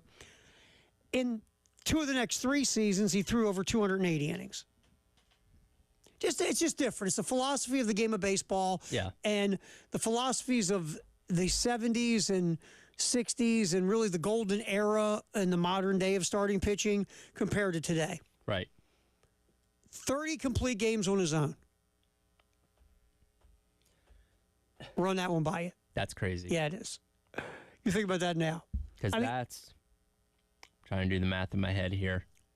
I mean, that's almost one a week. It's just vile. Insane. It's insane. All right, it's the greatest day in the history of the world, sponsored by 1-800-GOT-JUNK. 2 things I want to throw in real quick. I thought it was very interesting. Pro Football Focus, they love some Tonka Hemingway. They do. Pro Football Focus put Hemingway in the list of top 10 defensive tackles in college football in the preseason. Max Chadwick from Pro Football Focus, quote on Hemingway, he scored in the 99th percentile in our game athleticism score in 2022, 94th percentile last year, a freakish athlete, 8th best pass rush grade among Power 5 D tackles. Also only one of 10 Power 5 D tackles with 75-plus grades in both run and pass. Little undersized, makes up for it with quickness and good flexibility. And Chadwick, a big fan of Tonka Hemingway. It's funny when you read that and you see those grades, because when you watch Tonka, I mean, obviously he's a good player. But, and maybe it's just the way that defensively South Carolina is, or maybe it's just Tonka Hemingway because he's kind of a tweener. He doesn't, take over games. Like, you don't watch and Tonka just, like the kid Walker at Kentucky just picks up your entire offensive line and throws them in the parking lot, right? Right. But Tonka makes, he makes plays and, and you go, wow, because of his athleticism and really for his size, he's so solid rushing the passer and playing the run. But then you see top 10? Okay. Yeah. Because you don't think of him like that. Sure. But when you look at the grading and how consistent he is rushing the passer, playing the run, you go, all right. Well, and also that athleticism, very attractive to, guys at the next level as well, and the ability to use him in a variety of ways. Again, if you want to put him on the inside, you want to line him up at edge, rush the pass or something like that, you can use him in a variety of ways. Pass rushing skills will get you lots of opportunity to show it in the NFL. If you can get after a quarterback and inflict pain upon the quarterback, you can have yourself an NFL career, especially from, you could totally see Tonka Hemingway in the right defense with the right defensive coordinator on the right team, being a guy that they situationally pass rush from the inside. Right. You absolutely could see it. And TJ Sanders is ranked even higher than him by NFL scouts. And of course, Debo Williams is the eyeballs from the NFL people are going to watch Debo this year to see how he develops. Yep. So those are 3 guys on defense that get some love. All right, that was really cool for Tonka Hemingway. All right, by the way, I'm going to do this on top of my head. I saw the Sports Center highlight today. You're a racing guy. Yes. That Formula One ridiculousness over the weekend, Yeah. where, was it Team McLaren? It was McLaren where Lando Norris moved over so Oscar Piastri could pass him to get the win to help out the team points overall. It's ridiculous. Look, I get strategy. Sure. And I get team wins. But if I'm Oscar, don't give me it. That was also his first career win, by the way. Right. Yeah. I don't want to win like that. No. Maybe it's you me, would man. think so. I don't want to win. I don't want my first career win because my teammate let me pass him. Yeah. F1 has some odd quirks about it. If I'm Oscar, I'm on the rim. Did you see it on ESPN today? They were showing the radio correspondence between the team and the guy in first, Norris. Yeah. He didn't want to let him pass, by the way. No, of course not. You know what he kept saying? Tell him to go faster. Yeah. But then Norris slowed down. If I'm Oscar, here I am.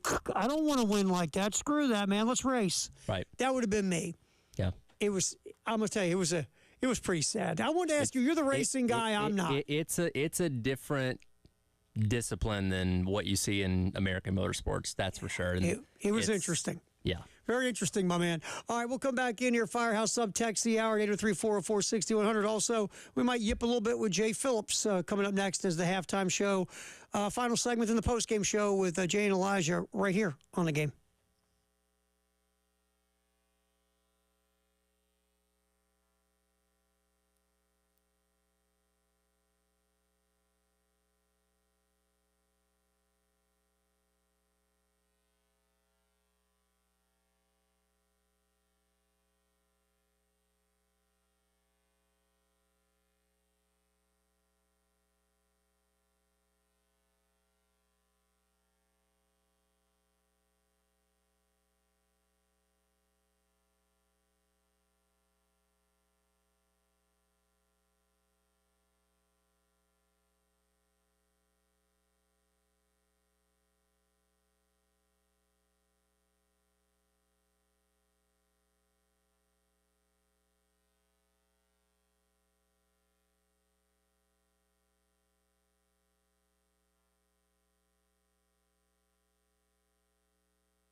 All right, let's get our Firehouse sub text the hour in at 803-404-6100. What do you got there, Tyler Head?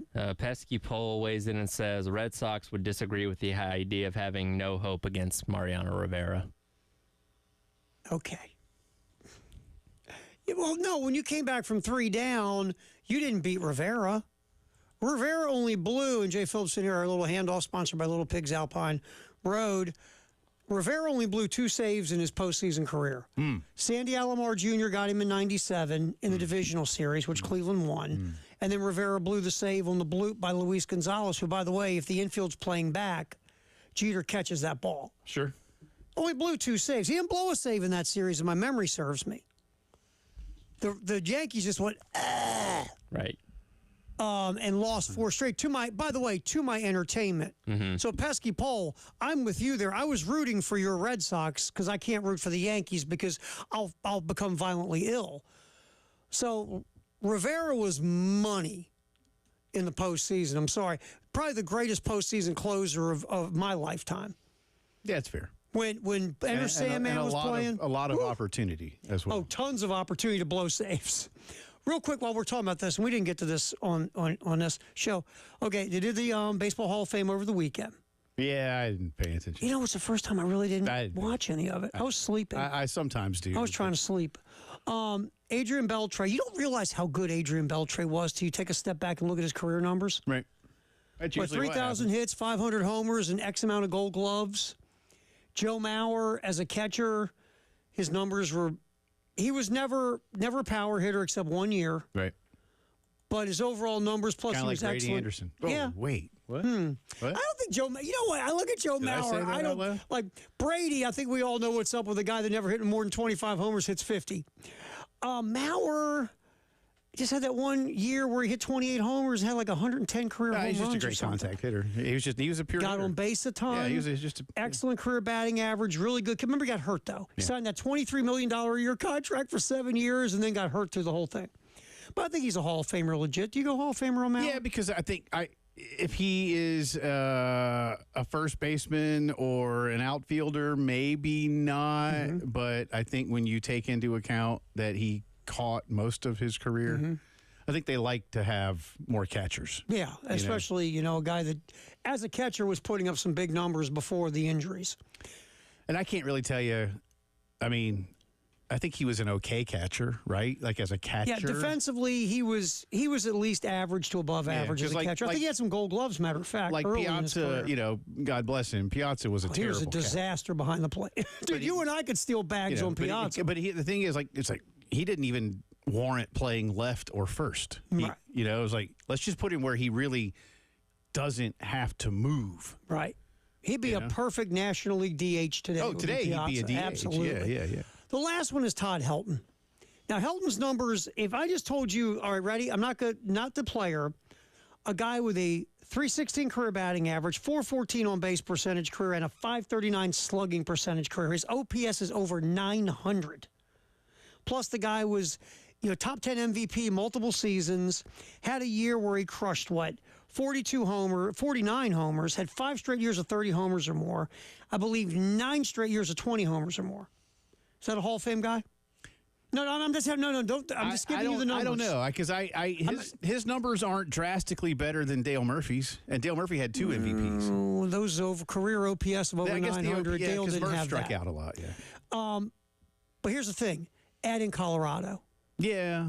His splits. A lot of those guys' splits from Colorado home road are gigantic. Like Larry Walker's home road splits. I mean, Walker was really good in Montreal, too, but his home road splits in Colorado were crazy. Dante Bichette. Remember those numbers Bichette was put up? Then you saw the home road splits, right? Did Bichette hit a road home run? No. I think he got a hit on the road in his career. And Helton had that, too. Yeah, Helton was I think Helton also, like you said, 3 whatever career batting average. I mean, Murph's was more like, 270, maybe 260 something. And Helton was Murph was a great center fielder, and Helton was an excellent first baseman. Yeah, I mean, I think Murph won. Tyler, help me out. Dale Murphy won like 5 Gold Gloves? Sounds about right. Something like that. I mean, in the middle of the 80s, the thing is, after 84, 82, 83, 84, from '85 until Murph got traded to Philly, the Braves were wretched. Yes, 5 Yeah. Golden Gloves. Yeah. Well, the thing about Murphy, Yeah. I mean, he was the best center fielder of the '80s. he was, At least in the National League. ridiculous defensively. And I know you don't have any special love for Murphy, and we're talking about this objectively. But Murphy, to me, if Murphy would have started his career as a center fielder, Yeah. would have went through the minor leagues as a center fielder, started his career as a center fielder, and he was a center fielder the entire time. He's in the Hall of Fame. Like what's the, He's in the Hall of Fame. what a grand irony is we just talked about like Piazza. Like Murph was a catcher. Yes. Couldn't do that. Then they made him a first baseman and he couldn't do that. And then he becomes the best center fielder of the National League in the 80s. He was ridiculous Usually it's in the center opposite. field, It's like right? usually the progression or regression, if you will, is the other way. To like put him where he doesn't have to do anything. You know? But instead, he was a Well, Helton was great, beast you in know, center but field. I listen. All this is just simply to say Murph should be in the Hall. Jay and Elijah come next after post-game show. Thanks a lot. Nice job, Tyler. We'll do it again tomorrow.